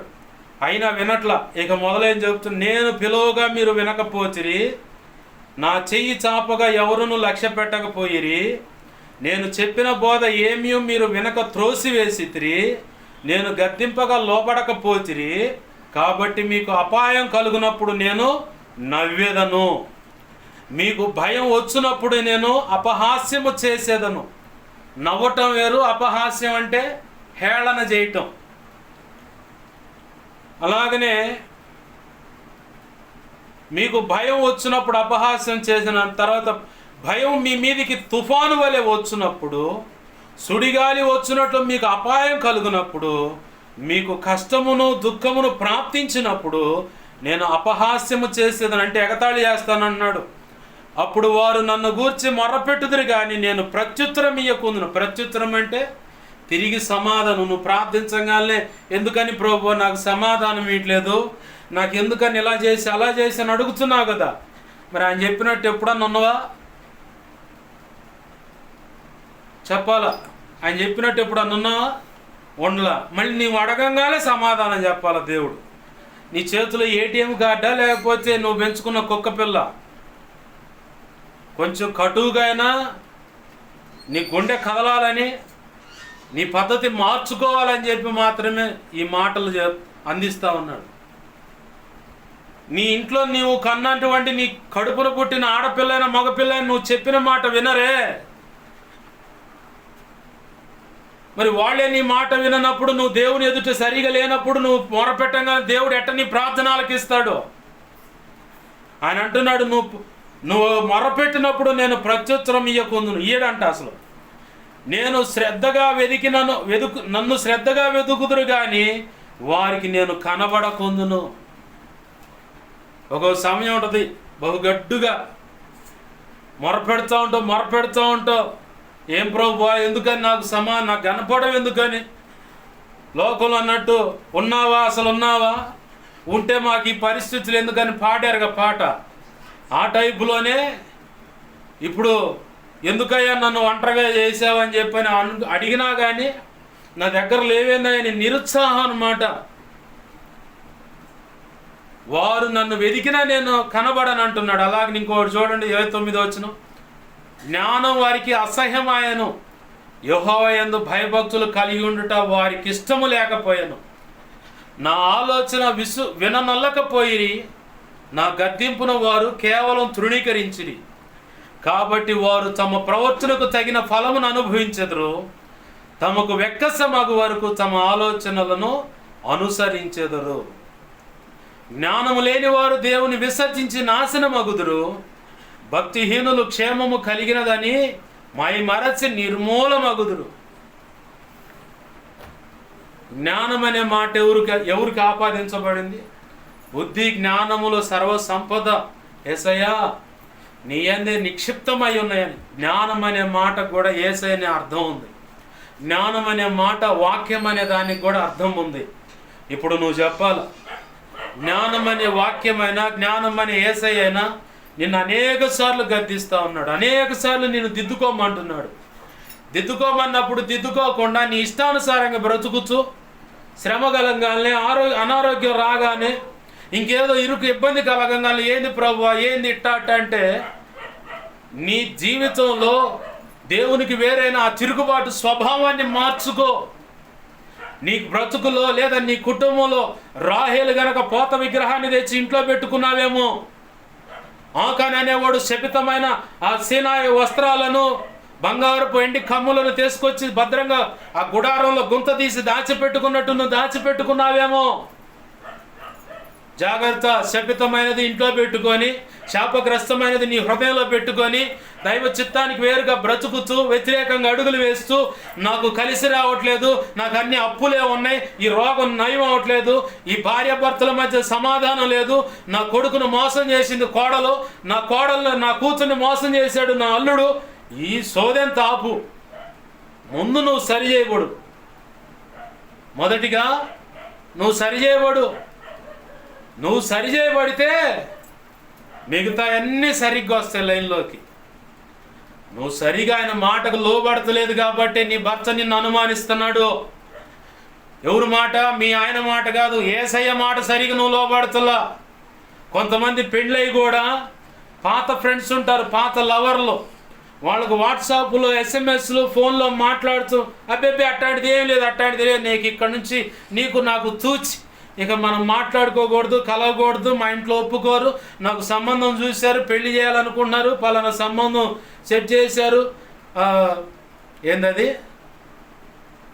తాంబూలాలు కూడా పుచ్చుకున్నారు, లగ్గాలు కూడా పెట్టుకున్నారు, లేదంటే నాకు పెళ్ళి అయిపోయింది, పిల్లగాడు లేదా పిల్లలు, కాబట్టి మనం ఇక మాట్లాడుకోకూడదు అన్నావు. బాగానే ఉంది. మరి ఈ వాట్సాప్ SMS హలో బాగున్నావా, ఇప్పుడే ఆయన పోయాడు, పోయిందావా, పోయిందిలే. మగోడైతే ఆడకూతురు మాట్లాడింది, పోయిందావా అంటే పోయిందిలే, ఇంకేం చెప్పు సంగతులు. అదే ఆడపిల్ల అయితే మగోడు పోయిందా, వెళ్ళిండా మీ ఆయన, పోయిండా వాడు, ఇంకా రోత మాటలు ఆడంగోడు, శాతగానోడు, వాడాడు నచ్చింది నీకు, ఇట్లాంటి మాటలు మాట్లాడుతుంటాడు వాడు, లవర్ అన్నవాడు. మళ్ళీ వాట్సాప్కి ప్రత్యేకమైన లాక్ ఉంటుంది. నువ్వు యథార్థవంతుడు అయితే ఆ లాకులు నీకెందుకు? నీలో ఏ పొరపాటు లేదు. ఆ రహస్యమైన ఆ క్రియ దేనికి నీకు? నీ జీవితాన్ని నిలువున నాశనం చేసుకోవటానికి ఇంకా పునాది వేసుకుంటా ఉన్నావు. నీ భర్త అనుమానిస్తున్నాడంటే, నీ తల్లి నిన్ను అనుమానిస్తుంది, తండ్రి అనుమానిస్తున్నాడు, ఇంట్లో పెద్దలు అనుమానిస్తున్నారంటే నువ్వెందుకు రహస్యంగా పోయి మాట్లాడేది ఎందుకు? డాబా పైకి ఎక్కడం, ఇక లేదా బజార్లో ఫోన్ పెట్టి మాట్లాడు. అదేదో ఏంటంటే మా ఫ్రెండ్తో మాట్లాడుతున్నా. ఎవరు ఆ ఫ్రెండు? బాయ్ ఫ్రెండా లేకపోతే గర్ల్ ఫ్రెండా? లోకం మిడియాలంగా పోతుంది కాబట్టి ఇన్ని రకాల ఆలోచనలు, అనుమానాలు వస్తాయి. తల్లికైనా, తండ్రికైనా, ఇంట్లో పెద్దలకైనా, అన్నకైనా, చెల్లికైనా, భర్తకైనా, భార్యకైనా బహు వింతైన మిడియాల పోకడలు పోతా ఉన్నారు ఈరోజు చాలామంది. నువ్వు యథార్థవంతురాలివే కదా, ఆ వాట్సాప్ కాల్స్ ఎందుకు నీకు? దరిద్రం అంతా కాపురాన్ని నిలువున నాశనం చేసుకోవటానికి ఎందుకు అవసరమా? నిన్న ఒక 2 రోజుల క్రితం చిన్నపిల్ల వచ్చి, పాస్టర్ గారు మీ ఫోన్ నెంబర్ చెప్పండి. నేను అప్పటికి నిద్ర లేచా, నిలబడ్డా, కాలకృత్యాలకు ఏమన్నా కడుపు అడావుడి చేస్తే బాత్రూంలో పోదామని. నిద్ర లేవగానే ప్రార్థన చేసుకున్న తర్వాత ఎవరితోనైనా మాట్లాడతా. ఆ పసిబిడ్డ వచ్చి అడుగుతుంది నన్ను, మీ ఫోన్ నెంబర్ వేసి చెయ్యి మీద. నేను నవ్వుతా సరేలే అన్న.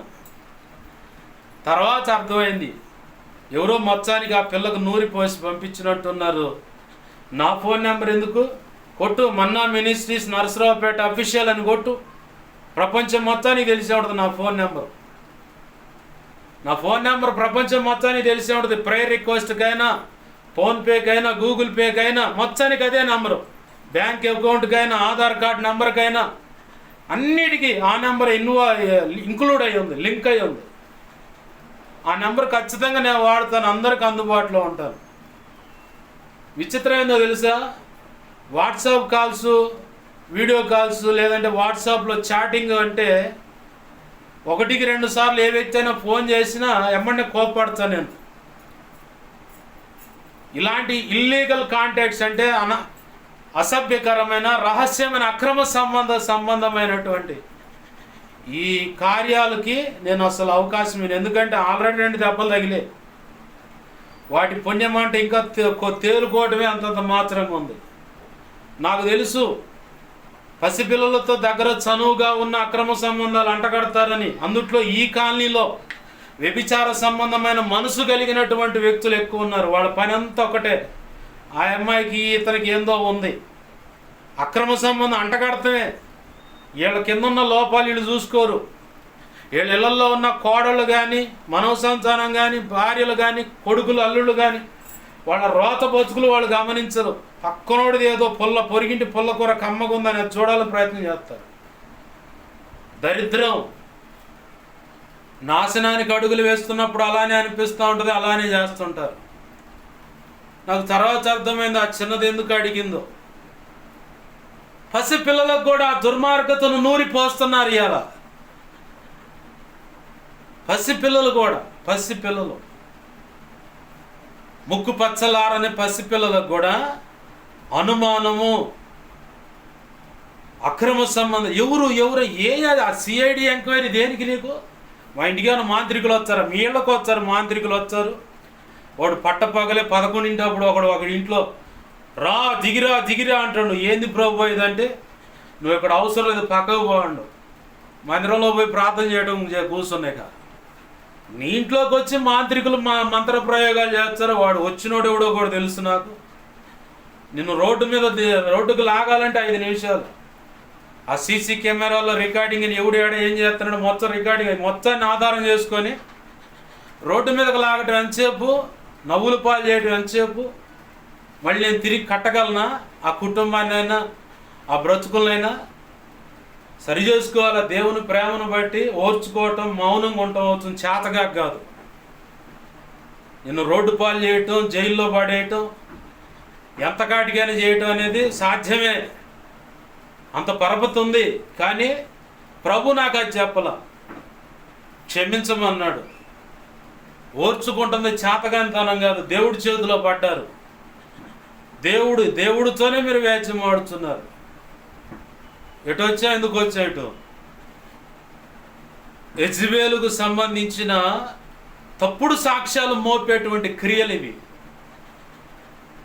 యెజబెలు ఏం చేసింది? నాబోతు అనేవాడి మీద అబద్ధపు సాక్ష్యం చెప్పించింది. క్రీస్తు రక్తంలో కడగబడ్డాం, దేవుని పిల్లలం అని చెబుతున్నాం, దేవుని సేవకుడిని సేవకురాలని చెబుతున్నాం, నేను ట్రైనింగ్ పోయినా నాకు అన్నీ తెలుసు అని చెబుతున్నావు.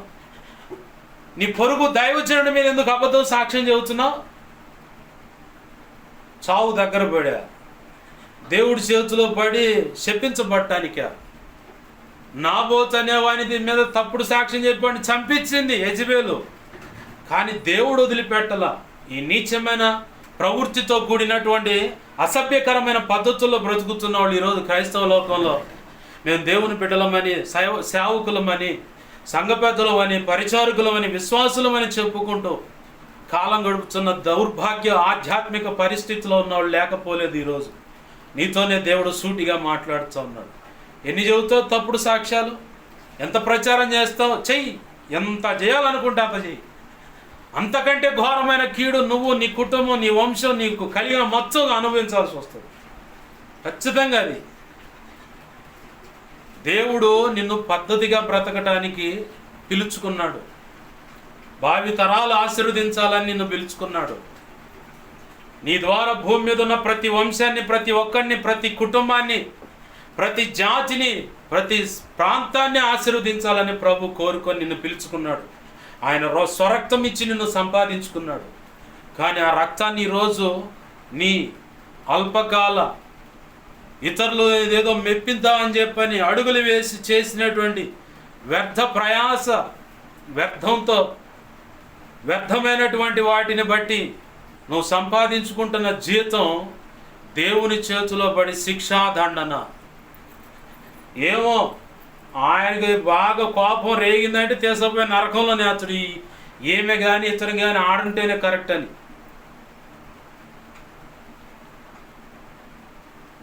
ప్రభునందు ప్రియమైన దేవుని బిడ్డలారా గమనించండి, నీ క్రియలు ఎలా ఉన్నాయి?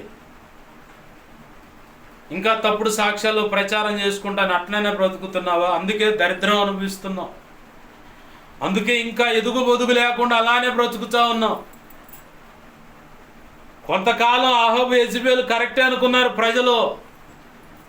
కానీ ఒక రోజు వచ్చింది, ఆ రోజున దుర్మార్గముగా తప్పుడు సాక్ష్యం పెట్టి ఇలా చేశారు ఫలానా వ్యక్తిని అని చెప్పని, ఫలానా వ్యక్తికి ఇలా జీవితం పాడు చేశారు, ఇలా నాశనం చేశారు, ఆ కుటుంబాన్ని ఇలా పతనం చేశారని నువ్వు ఎవరెవరికైతే చెప్పుకున్నావో వాళ్ళందరికీ తెలిసి వాళ్ళంతా ముఖాన ఊసే రోజులు వస్తాయి ఖచ్చితంగా. ఖచ్చితంగా వస్తాయి. నీ క్రియలు జాగ్రత్త, నీ క్రియలు జాగ్రత్త. యెజబెలు ఆ యొక్క ఆత్మ ప్రభావం ఎలా ఉంటుందో తెలుసా? సంఘంలో ఎవరైనా భక్తి సాధన చేస్తూ ఉంటే వాటిని చూసి ఓర్వలేరు. ఎవరిని చూసి? ప్రార్థన చేసుకుంటున్నా, వాక్యం చదువుకుంటున్నా, కుటుంబంలో ప్రార్థన చేసుకుంటున్నా వాటిని చూసి ఓర్వలేరు. ఈడ నేను ఉన్నాను, ఈడ ఇంట్లో మోకాళ్ళేసి కొంతమంది ప్రార్థన నేర్చుకుంటారని నోరు తెరిచి ప్రార్థన చేస్తున్నా. ఆ ప్రార్థన కూడా నచ్చట్ల కొంతమందికి. మళ్ళీ సంఘానికి పోతారు, ప్రభు యొక్క శరీరం రక్తమని తీసుకుంటూ ఉంటారు. మేము సంఘానికి, మందిరానికి ఇంత స్థలం ఇచ్చి ఇంత డబ్బు ఇచ్చామని చెబుతారు. మళ్ళీ బంధువులకి, ఎవరు తోడబుట్టిన వాళ్ళు ఉంటారు, వాళ్ళ దగ్గర పోయి స్పీకర్లు పెట్టి అట్ట చెబుతున్నారు, ఇట్ట చెబుతున్నారని టామ్ చేసి దొంగ ప్రచారాలు. నీకు దమ్ము ఉంటే, నువ్వు కరెక్ట్గా అడగాలనుకుంటే నా దగ్గరకు వచ్చి అడుగు, నేను చెబుతా సమాధానం. నువ్వు దొంగవు కాబట్టి, వ్యభిచారివి కాబట్టి, ఏంది విగ్రహ సంబంధమైన వ్యభిచారంలోనూ శరీర సంబంధమైన వ్యభిచార అక్రమ సంబంధాల్లో బ్రతుకుతున్న వ్యక్తివి కాబట్టి తప్పుడు ప్రచారాలు, తప్పుడు వ్యవహారాల్లో ఉంటావు. ఇదే వేచి భక్తి సాధన చేస్తుంటే నచ్చదు వాళ్ళకి. ఎందుకంటే నువ్వు ప్రార్థన చేస్తుంటే వాళ్ళు యువతలు ప్రార్థన చేయట్లా. ఎవడో ఒకడు అడుగుతుడు ఖచ్చితంగా, ఎందుకని మీరు ప్రార్థన చేయట్లేదు? మందిరానికి వెళుతున్నా ఉన్నారు, ఆ విగ్రహారం చేస్తున్నారు ఏంది, కొలుపులు చేస్తున్నారు ఏంది, అట్టున్నారేంది, ఇట్టున్నారేంది అని అడుగుతారు. సమాధానం చెప్పలేక ఇదే బ్యాచ్ దానియేలుకు కూడా తగిలారు, షడ్రక్ మేషక్ అబేద్నెగోలకు కూడా తగిలారు. తగిలి వాళ్ళు చేయాల్సిన కుట్ర చేశారు. కానీ అగ్నిలో పడేసిన షడ్రక్ మేషక్ అబేద్నెగోల మధ్యలోకి యేసయ్య వచ్చాడు. ఆమేన్ హల్లెలూయా. సింహాల గుహలో దానియేలును పడేస్తే యేసయ్య వచ్చి నిలబడ్డాడు. ఆమేన్ హల్లెలూయా. షడ్రక్ మేషక్ అబేద్నెగోలు వేసిన వారు ఆ మంట యొక్క తీవ్రతకు తగలబడి చచ్చారు. దానియేలు మీద నేరం మోపిన వాళ్ళని తీసుకొచ్చి పిల్లలతో సహా కుటుంబీకుల మొత్తాన్ని ఆ సింహాల గుహలో పడేపోతే పైకి ఎగిరి అంచే ఎముకలను కూడా పిప్పి చేసినాయి అంట. నీ దుర్మార్గపు క్రియలు వాళ్ళు కూడా అంతే. షడ్రక్ మేషక్ అబేద్నెగోలు భక్తి బాగా చేస్తున్నారని పోత విగ్రహం దానికి మొక్కాలని చెప్పానంటే మొక్కలేదు. వీళ్ళు యూదులు కాబట్టి ప్రారంభం నుంచి వాళ్ళ పద్ధతులు చూస్తున్నారు కాబట్టి మౌనంగా ఉండాలి. లెక్క అయితే బరబర పోయి చెప్పారు రాజు గారికి, రాజా నీ ఆజ్ఞను తిరస్కరించిన ఆ యూదులు చూడు, ఆ ముగ్గురును చూడు, నువ్వంటే లెక్కలేదని కాస్త ఎగేసి చెప్పారు. నువ్వు పోయి ఎమ్మెల్యేకి చెప్పుకుంటే ఎవడికి భయం, ఎంపీకి చెప్పుకుంటే ఎవడికి భయం, లేకపోతే వాడి తాత ముత్తాతకి చెప్పుకుంటే ఎవడికి భయం? ఒక్క ప్రార్థన చేస్తే మొత్తం ఊడ్చుకొని పోతారు ఏదో ఒక యాక్సిడెంట్లో. యేసు నామములో చెబుతున్నా, ఇక్కడ ఎవడు దడిసేవాళ్ళు లేడు. నేను దడిసేది ఎవరికైనా ఉంటే యేసు ప్రభు మాత్రమే. తర్వాత దైవజనుడు వచ్చినా సరే, ప్రార్థన చేసేటప్పుడు ఎవరు వచ్చినా లేవను పైకి, వాక్యం చెప్పేటప్పుడైనా సరే ఎమ్మెల్యేగా ప్రచారానికి రాని ఎవరు రాని ఆడే ఆగమని చెప్పాను నేను. రావచ్చు, వాళ్ళ టైం బాగుంది. గోపిరెడ్డి శ్రీనివాసరెడ్డి వచ్చినా అంతే వచ్చిండు, చదలవాడు అరవింద్ బాబు వచ్చినా అంతే వచ్చిండు, లావు కృష్ణదేవరాయలు వచ్చినా కూడా అంతే వచ్చిండు. ఆ రెండు పార్టీల తరపున కరెక్ట్గా మెసేజ్ చెప్పేటప్పుడు వచ్చారు. ఇక్కడ కార్యకర్తలే చూసి రమ్మంటారంటే రావద్దు. దేవుడు మాట్లాడుతున్నాడు, వాక్యోపదేశం జరుగుతుంది, రావద్దు. తర్వాత మర్యాదపూర్వకంగా అలవటానికి పోయి కలిశాను. ఆ దేవుడు వద్దు, ఆ దేవుడు దయవద్దాడు, నీకు నెక్స్ట్ సీట్ లేదులే అనుకొని వచ్చాక ఇట్టొకడు దైవజనుల మీద తృణీకారంగా మాట్లాడితేనే పక్కన పెట్టిండు దేవుడు. నీకు కూడా నెక్స్ట్ సీట్ లేదులే అనుకొని వచ్చాను నేను. ఎవడికి భయపడేది లేదు, దేవునికి తప్ప. చోవా చురువా నా దేవుడు ఆజ్ఞాపిస్తేనే ఉండ రాజ్య పరిపాలనలో. దేవుడు కాదనుకుంటే ఒక్కసారిగా పిట్ట రాలిపోయినట్టు రాలిపోతాడు. రికార్డెడ్గా యూట్యూబ్లో ఉండి కావాలంటే తీసుకుపోయి చూపించుకోండి. దడిసే దేవుడు లేడు. వాడు మహా చేస్తే జైల్లో పెడతాడు. ఆడపోయి చెరసాల్లో ఉన్న ఖైదీలకు సువారు చెబుతా. చాన్నాళ్ళ నుంచి ఆశ ఉంది ఆ చెరసాల్లో మోకాడేసి ప్రార్థన చేయాలని. చంపుతారా? వాడు చంపితేనే ఆఖరి రోజు అనుకోండి చేస్తాం. మాకు సావు అంటే బో సంతోషం. ఈడ ప్రాణం మీద ఆశలు పెట్టుకునేవాడు లేడు. నీ ఉడచూపులకి ఎవడు బెదిరేవాడు లేడు. నాకున్న బ్యాక్గ్రౌండ్ నాకుంది. నేను వెళ్ళడానికి పోయి ప్రధానమంత్రి దగ్గర కూర్చుంటాను. నేను పోయి రమ్మను, నువ్వు ఏడదాకా పోయవచ్చు మొత్తాన్ని రమ్మను. ఆడ తెలుసుకోవచ్చు. నువ్వు అట్టా ఇట్టా ఆయన చెప్పి ఆయన చెప్పి ఎవడికి చెప్పినాడు బెదిరేవాళ్ళు ఎవడు. నేను రివర్స్లో కేసు పెడితే మొత్తం వస్తారు జైల్లోకి. నా ఇంట్లో నా భక్తి నేను చేసుకుంటున్నా రాజ్యాంగం ప్రకారం, ఆర్టికల్ 25, 26, 27, 28 ప్రకారం. సౌండ్ సిస్టమ్ పెట్టొద్దు అన్నారు, పెట్టలేదు. మీ అన్నల్ని అందరిని కలిపి తీసుకుపోయి చెప్పారుగా పెట్టొద్దని చెప్పని. ఆయన వచ్చి చేతులు పట్టుకొని కాళ్ళు, అయ్యా నీ కాళ్ళు అనుకో పెట్టమాకు అని చెప్పాడు. పెద్దోళ్ళు ఆ మాట మాకుండా పక్కన పెట్టారు. వరుస పెట్టి చెవుడుకు తడిసేది ఏముండదు ఏడా. దేవునికి మహిమ కలుగును గాక. హల్లెలూయా. ఒక్కొక్కడి నేర చరిత్ర మొత్తం నా చేతిలో ఉంది. మొత్తం ఆడాడ పెట్టాలి. ఆ ఫైళ్ళన్నీ ఆడే ఉన్నాయి. ఒక్క ఫోన్ చేస్తే చాలు, ఒక SMS చేస్తే చాలు, అందరికి రాజమండ్రి జైల్లో చెప్పకూడే అనమాట. కాపురాలు ఆడే పెట్టుకోవాలా, ఆడికేడకు తిరగటం ఎందుకని.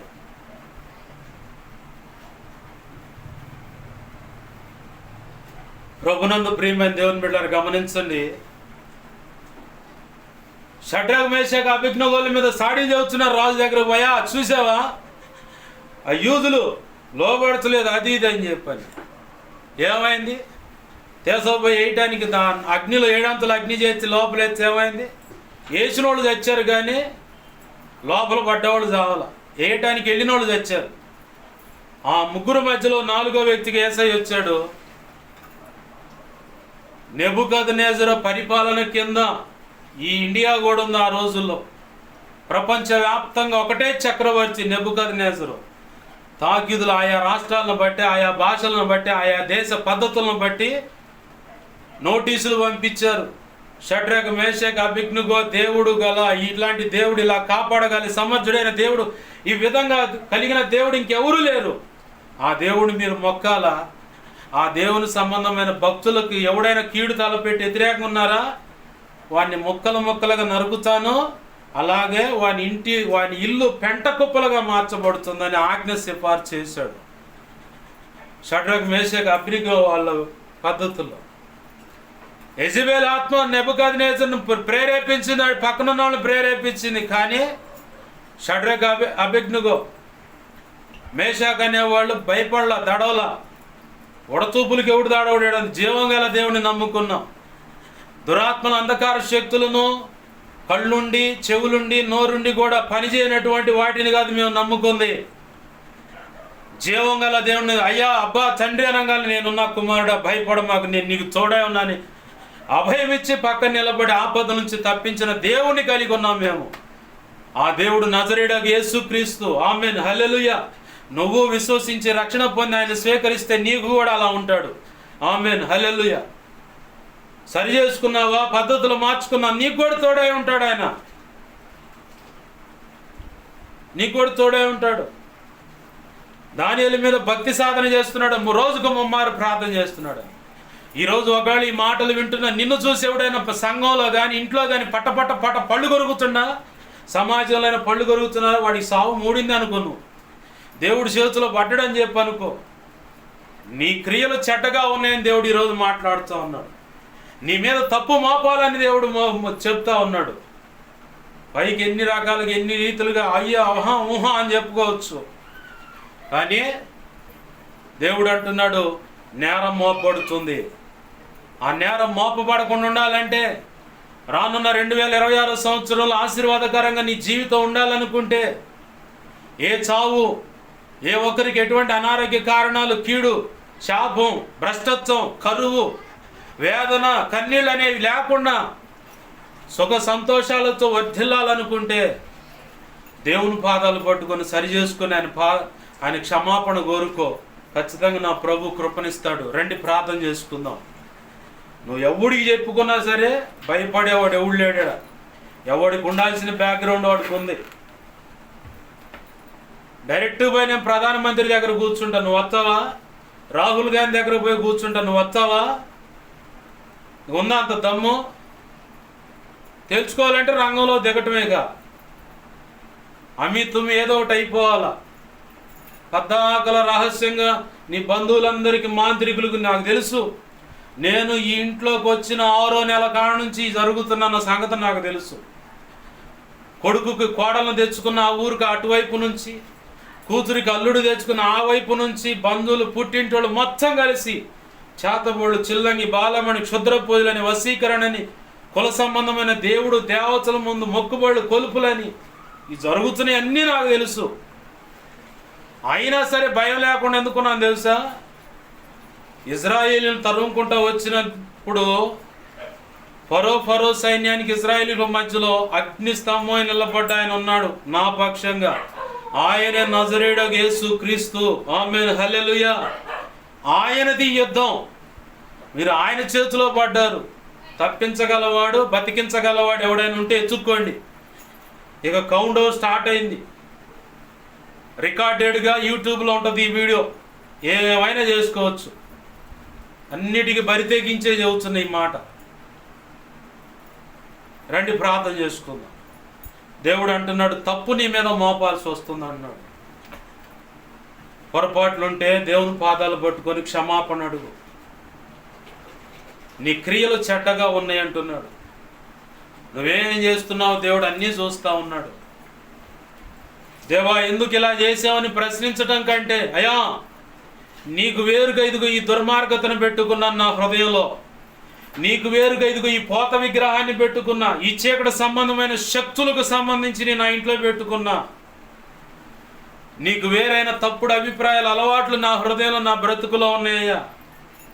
కాబట్టే నా బ్రతుకు ఇలా అయింది, నా సంసారం ఇలా అయింది, నా కుటుంబం ఇలా అయింది, నా జీవితం ఇలా అయిపోయింది అయ్యా, నా సేవ ఇలా పతనమైపోయింది. కారణం ఇదే, నా క్రియలే, నా పద్ధతులే. తప్పు చేసిన వాడిని గద్దించలేని వాడు సేవకుడు, చేతగాని వాడు. ఖచ్చితంగా తప్పు చేసిన వాడిని గద్దించాలా. దైవజనుడు అంటే భయం లేని బ్రతుకు కాబట్టే విచ్చలవిడిగా ఉన్న పరిస్థితులు.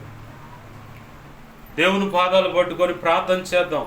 మారు మనసు పొందాలి. నేను ఖచ్చితంగా నా బ్రతుకు మార్చుకోవాలి. ప్రభు కోరుకున్నట్టుగా నా హృదయము, నా బ్రతుకు, నా కుటుంబం, నా జీవితం, నా దాంపత్య జీవితం ఉండాలని ఆశపడుతున్నానంటావా? సరి చేసుకోవటానికి ముందుకు అడిగేసి మోకాళ్ళ మీదకి రా. దేవుని పాదాలు పట్టుకొని క్షమాపణ అడుగు. విన్న మాటలను బట్టి నాకు ఎమ్మెల్యే ఉండు, ఎంపీ ఉండు, వాళ్ళ అయ్యి ఉండు, వాళ్ళమ్మ మొగుడు ఉండు అని చెప్పని ముందుకు పోతానంటావా? ఇంకా దుర్మార్గంగా మాంత్రిక శక్తులు ఉన్నాయి, అయ్యో నేను పోతానంటావా? ఓ, వాళ్ళందరికంటే భయంకరమైన దేవుణ్ణి నేను నమ్ముకొని ఉన్నా. ఆయన చేతిలో పడ్డారు. ఇంకేమి ఎక్కడుంటే ఏమవుతుందో కూడా ఎవడికి అర్థం కాదు. నువ్వు చెప్పిన కపట కన్నీరు విడిచి చెప్పిన మాటలు వాళ్ళు నమ్మిన వాళ్ళకు కూడా మూడుద్ది. సరి చేసుకోమని దేవుడు మాట్లాడుతూ ఉన్నాడు. ఏలియాను చంపుతానంది యెజబెలు. ఏలియా చచ్చాడా? యెజబెలే మెడ విరిగి చచ్చింది. 2 అంతస్తుల మీద నుంచి కిందకు నెడితే. కిందకొచ్చి చూసే లోపల చేతులను, కాళ్ళు తప్ప, తలకాయ తప్ప ఏమి లేవు, మొత్తం కుక్కలు బీక్కొని అన్నాయి. కుక్కలు దాని యొక్క రక్తాన్ని నాకాయి. అలాంటి భయంకరమైన చావు దాకా పోకుండా జాగ్రత్త పడదాం. దేవుని పాదాలు పట్టుకొని ఒకవేళ సేవకుడి మీద రంకెలేస్తున్నావేమో, వాడిని చంపుచ్చు, అది చేస్తా ఇది చేస్తా అని చెప్పి అంటున్నావేమో, మేసాలు తిప్పుతున్నవేమో. మొన్న ఒకడు తిప్పుతున్న మేసాలు నన్ను చూసి, ఇట తిప్పిన వాళ్ళంతా మట్టికి మట్టేయర్రా అనుకున్నా నేను. మట్టికి మట్టైన వాళ్ళు ఉన్నారు. దేవుని పాదాలు పట్టుకుందాం, సరి చేసుకోమని దేవుడు చెప్తున్నాడు. లేదు నీ వెళ్ళేది ఇంతేనంటావా? నీ చావు మూడింది. అట్టయితే రండి ప్రార్థన చేసుకుందాం. ప్రేమగల మా తండ్రి, నీకు వందనాలు, కృతజ్ఞతాస్తుతులు మా ప్రభువా. విన్న ఈ వాక్యము దేవా, ఇదిగో తండ్రి మా హృదయంలో పదిలపరచండి. నీ భయం కలిగి మా బ్రతుకును దిద్దుకొని, క్రియలను సరి చేసుకొని, నీకు ఇష్టమైన కుమార్తెలుగాను కుమారులుగా బ్రతకటానికి సహాయించి, విన్న మాటలను బట్టి దేవా, ఎవరైనా వారి హృదయాలు కఠినపరుచుకొని ఇంకా దుర్మార్గంగా వారి హృదయాలు మార్చుకున్నట్లయితే ఇది నీవే వారి హృదయాలను కఠినపరుస్తున్నా నేను విశ్వసిస్తున్నాను. ఎందుకంటే ఇక కాలగర్భంలో కలిసిపోబోతున్నారు, మట్టిగా మారబోతున్నారని నేను పూర్తిగా విశ్వసించి నీకు కృతజ్ఞతాస్తుతులు చెల్లిస్తున్నాను. నువ్వేం చేయాలనుకున్నా జరిగించు ప్రభువా. హృదయాలు కఠినపరుచుకొని బ్రతుకులు మార్చుకొని వారి విషయంలో నీకు అప్పచెబుతున్నాను. నీ వాక్యాన్ని హెచ్చించుకుంటున్నాం, నీ నామాన్ని గణపరుచుకుంటున్నాం. నన్ను మమ్మల్ని చేతులకు అప్పజెప్పుకుంటున్నాం. అయ్యా, మా కోసం ప్రార్థించమని రీతులుగా అడుగుతున్న బిడ్డలు ఉన్నారు. మా సంఘ దైవజనుడు తెలియపరిచి ప్రార్థన చేయించమని, దైవజనుడు ద్వారా మా సంఘ తెలియపరచమని అడుగుతున్న వాళ్ళు ఉన్నారు. ప్రతి ఒక్కరి అవసరత అక్రత నీ కృపచేత యేసు నామములో తీర్చబడును గాక. నా కోసం, పరిచర్య కోసం గతంలో ఇప్పుడైనా ముందైనా ఉపసించి కుటుంబ ప్రార్థన, వ్యక్తిగత ప్రార్థన, ఇలా అనేక రకాలు ప్రార్థిస్తున్న బిడ్డలు ఉన్నారు. వారిని దీవించండి, దర్శించండి, రక్షించండి. ఆధ్యాత్మిక, భౌతిక, ఆర్థిక, ఆరోగ్యపరంగా కొలతలేని దీవెన నుంచి బలపరిచి అభిషేకించి నీ సేవలో గొప్పగా వాడుకోండి. అయ్యా, మాకు ప్రతిరోజు నీ ఎదుట జ్ఞాపకం చేస్తున్న వ్యక్తులు, మాకు మా మీద ఇంకెవరికైనా కళ్ళలో, నిద్రలో, దర్శనం, స్వప్నాలు చూపించబడ్డ సమస్త చీకటి శోధనటి ప్రభువు నీ భాసన యేసు నామములో ఆడాడు ప్రభువు, నీవు ఇచ్చిన అధికారం చొప్పున బంధిస్తున్నాను, లయపరచును కృతజ్ఞతాస్తుతులు మా ప్రభు. మాకు మా మీద నీ ఎదుట ప్రతిరోజు జ్ఞాపకం చేస్తున్న వారికి, మా మీద ఇంకెవరికైనా కళలో, నిద్రలో, దర్శనం, స్వప్నాలు చూపించబడ్డ సమస్త మంచి గల్ల, మంచి దర్శనం, మంచి స్వప్న, నిద్రలో చూసి సమస్త మంచి నీ భాసనుడు యేసు నామములో నీవు నాకు ఇచ్చిన అధికారం చొప్పున త్వరపెట్టే జరుగునుగాక, నెరవేర్చబడునుగా. త్వరపెట్టే జరిగేలా చేసి నెరవేర్చిన కృతజ్ఞతాస్తుతులు తండ్రి. ఈ వారం అంతట్లో ఉన్న సంఘ క్రమాలన్నీ దేవునికరంగా జరిగించు అయ్యా. వాచ్ నైట్ సర్వీస్ ఆశీర్వాదకరంగా జరిగించు. జనవరి 1వ తారీఖున జరిగే ఆరాధనలన్నీ జయకరంగా జరిగించు అయ్యా. ఇదిగో తండ్రి, మిగతా సంఘ క్రమాల్లో మీరు చూడండి. ప్రతి అవసరత అక్రత నీ కృపచే తీర్చండి. పుస్తక రచనలు, పాటల రచనలు తోడని కావాల్సిన ఆర్థిక వసతులు దయచేయండి. మందిర స్థలాలు దయచేయండి. నూతన సంవత్సరంలోకి అడుగు పెట్టబోతున్నాం ప్రభువా. నూతన ఆశీర్వాదాలతో, నూతన వాగ్దానాలతో అడుగుపెట్టి నిన్ను మహింపరచుకోవడానికి కూడా కృపను దయచేయండి. ఈరోజు చెప్పబడిన వాక్యాన్ని బట్టి మా బ్రతుకులు దిద్దుకొని నీకు ఇష్టానుసారంగా బ్రతకడానికి సహాయించు. సరిచేసుకొని నూతన ఆశీర్వాదాలతో నూతన సంవత్సరంలో అడుగుపెట్టి నిన్ను మహింపరచడానికి కూడా కృపను దయచేయండి. విన్న మాటలను బట్టి వారి హృదయాలు కఠినపరుచుకొని ఇంకేదో చేయాలని ఎవరైనా నడుము బిగించి హృదయంలో ఒక స్థిరమైన తీర్మానానికి వచ్చినట్లయితే వారిని చేతులకు అప్పచెబుతున్నాను. యెహోవా ఈరే అన్ని విషయాలు కృపానుగ్రహించమని, నీ కార్యములు జరిగించి నీ చిత్తం నెరవేర్చును మాత్రం మహిమ పొందమని, మాతో అందరితోనూ మాట్లాడినందుకు కృతజ్ఞతాస్తుతులు చెల్లిస్తాను. యేసయ్య నామంలోనే ప్రార్థించి సమస్తం పొందుకొని నీ నామాన్ని గొప్ప చేసుకొని నన్ను మమ్మల్ని చేతులకు అప్పచెప్పి మహింపరచుకుంటున్నాం మా తండ్రి. ఆమేన్. ఇప్పుడు మన తండ్రి అయిన దేవుని ప్రేమయు, ఆయన ప్రియకుమారుడైన యేసుక్రీస్తు వారి కృపయు, పరిశుద్ధాత్మ దేవుని అన్యోన్య సహాయ సహవాసము సమకూడిన ప్రార్థనలు ఏకీపిస్తున్నా, ఇక ముందు ఏకీపించబోతున్నా. ఈ వీడియో చూసి విని చివరాంత వరకు విని ఏకీపిస్తున్న వారికి, అలాగే సార్వత్రిక సంఘంలో ఉన్న సకల పరిశుద్ధులకును, ప్రభు ప్రేమించి ఇచ్చిన ఈ పరిచర్యతో ప్రారంభించబడిన సంఘాలకు, సంఘ బిడ్డల సహకారులకు, సోషల్ మీడియా ద్వారా వాక్యాలు విని బలపడి వెంబడిస్తున్న వారికి, ప్రభు చెప్పిన దాన్ని బట్టి వెంబడిస్తున్న దైవజనులు, సంఘ పెద్దలు, పరిచారకులు, విశ్వాసులకి, ఈ చిత్రంలో ఉన్న ప్రతి ఒక్కరికి, సమాజానికి, ఇక్కడున్న సంఘాలు, సంఘ బిడ్డలు, అందరూ నివాసం ఉంటున్న ప్రతి ఒక్కరికి నిత్యత్వము చేరు పర్యాంతం వరకు నీ కృపలో తోడని నడిపించి రక్షించి నీవు అనుకున్న పాత్రలుగా చేసి నీ పనులు గొప్పగా వాడుకొని నువ్వు మాత్రం మహిం పొందుదువుగాక, అలాగూ చేయుదువుగాక, అలాగూ జరుగునుగాక. అలాగూ చేసిన యేసయ్యకు కృతజ్ఞత, స్తుతి, ఘనత, మహిమ, ప్రభావాలు చెల్లునుగాక. ఆమేన్. యేసు రక్తము నాకేచి, ప్రవేశు రక్తము నాకేచి, ప్రవేశనామను సంపూర్ణమైన విజయం కలుగునుగా. ఆమేన్. అపవాది వాడి దూతలు, చీకటి, అంధకార శక్తులు, క్రియ ఎంత ప్రమాదకరం ఏవైనా సరే వాటి అన్నిటికీ అనంతరం సర్వనాశనం, నిత్యనాశనం కలుగునుగాక. యుద్ధం యెహోవాది. వాటిని ఆశ్రయించిన వారి చేస్తున్న వారి అందరి విషయం యుద్ధం యెహోవాది. యేసు రక్తమునకే జయం జయం. ఆమేన్. హల్లెలూయా, హల్లెలూయా, హల్లెలూయా. అందరికి వందనాలు. ప్రభు యొక్క మహా ఉచిత కృప మనందరికీ తోడే నడిపించునుగాక. ఆమేన్.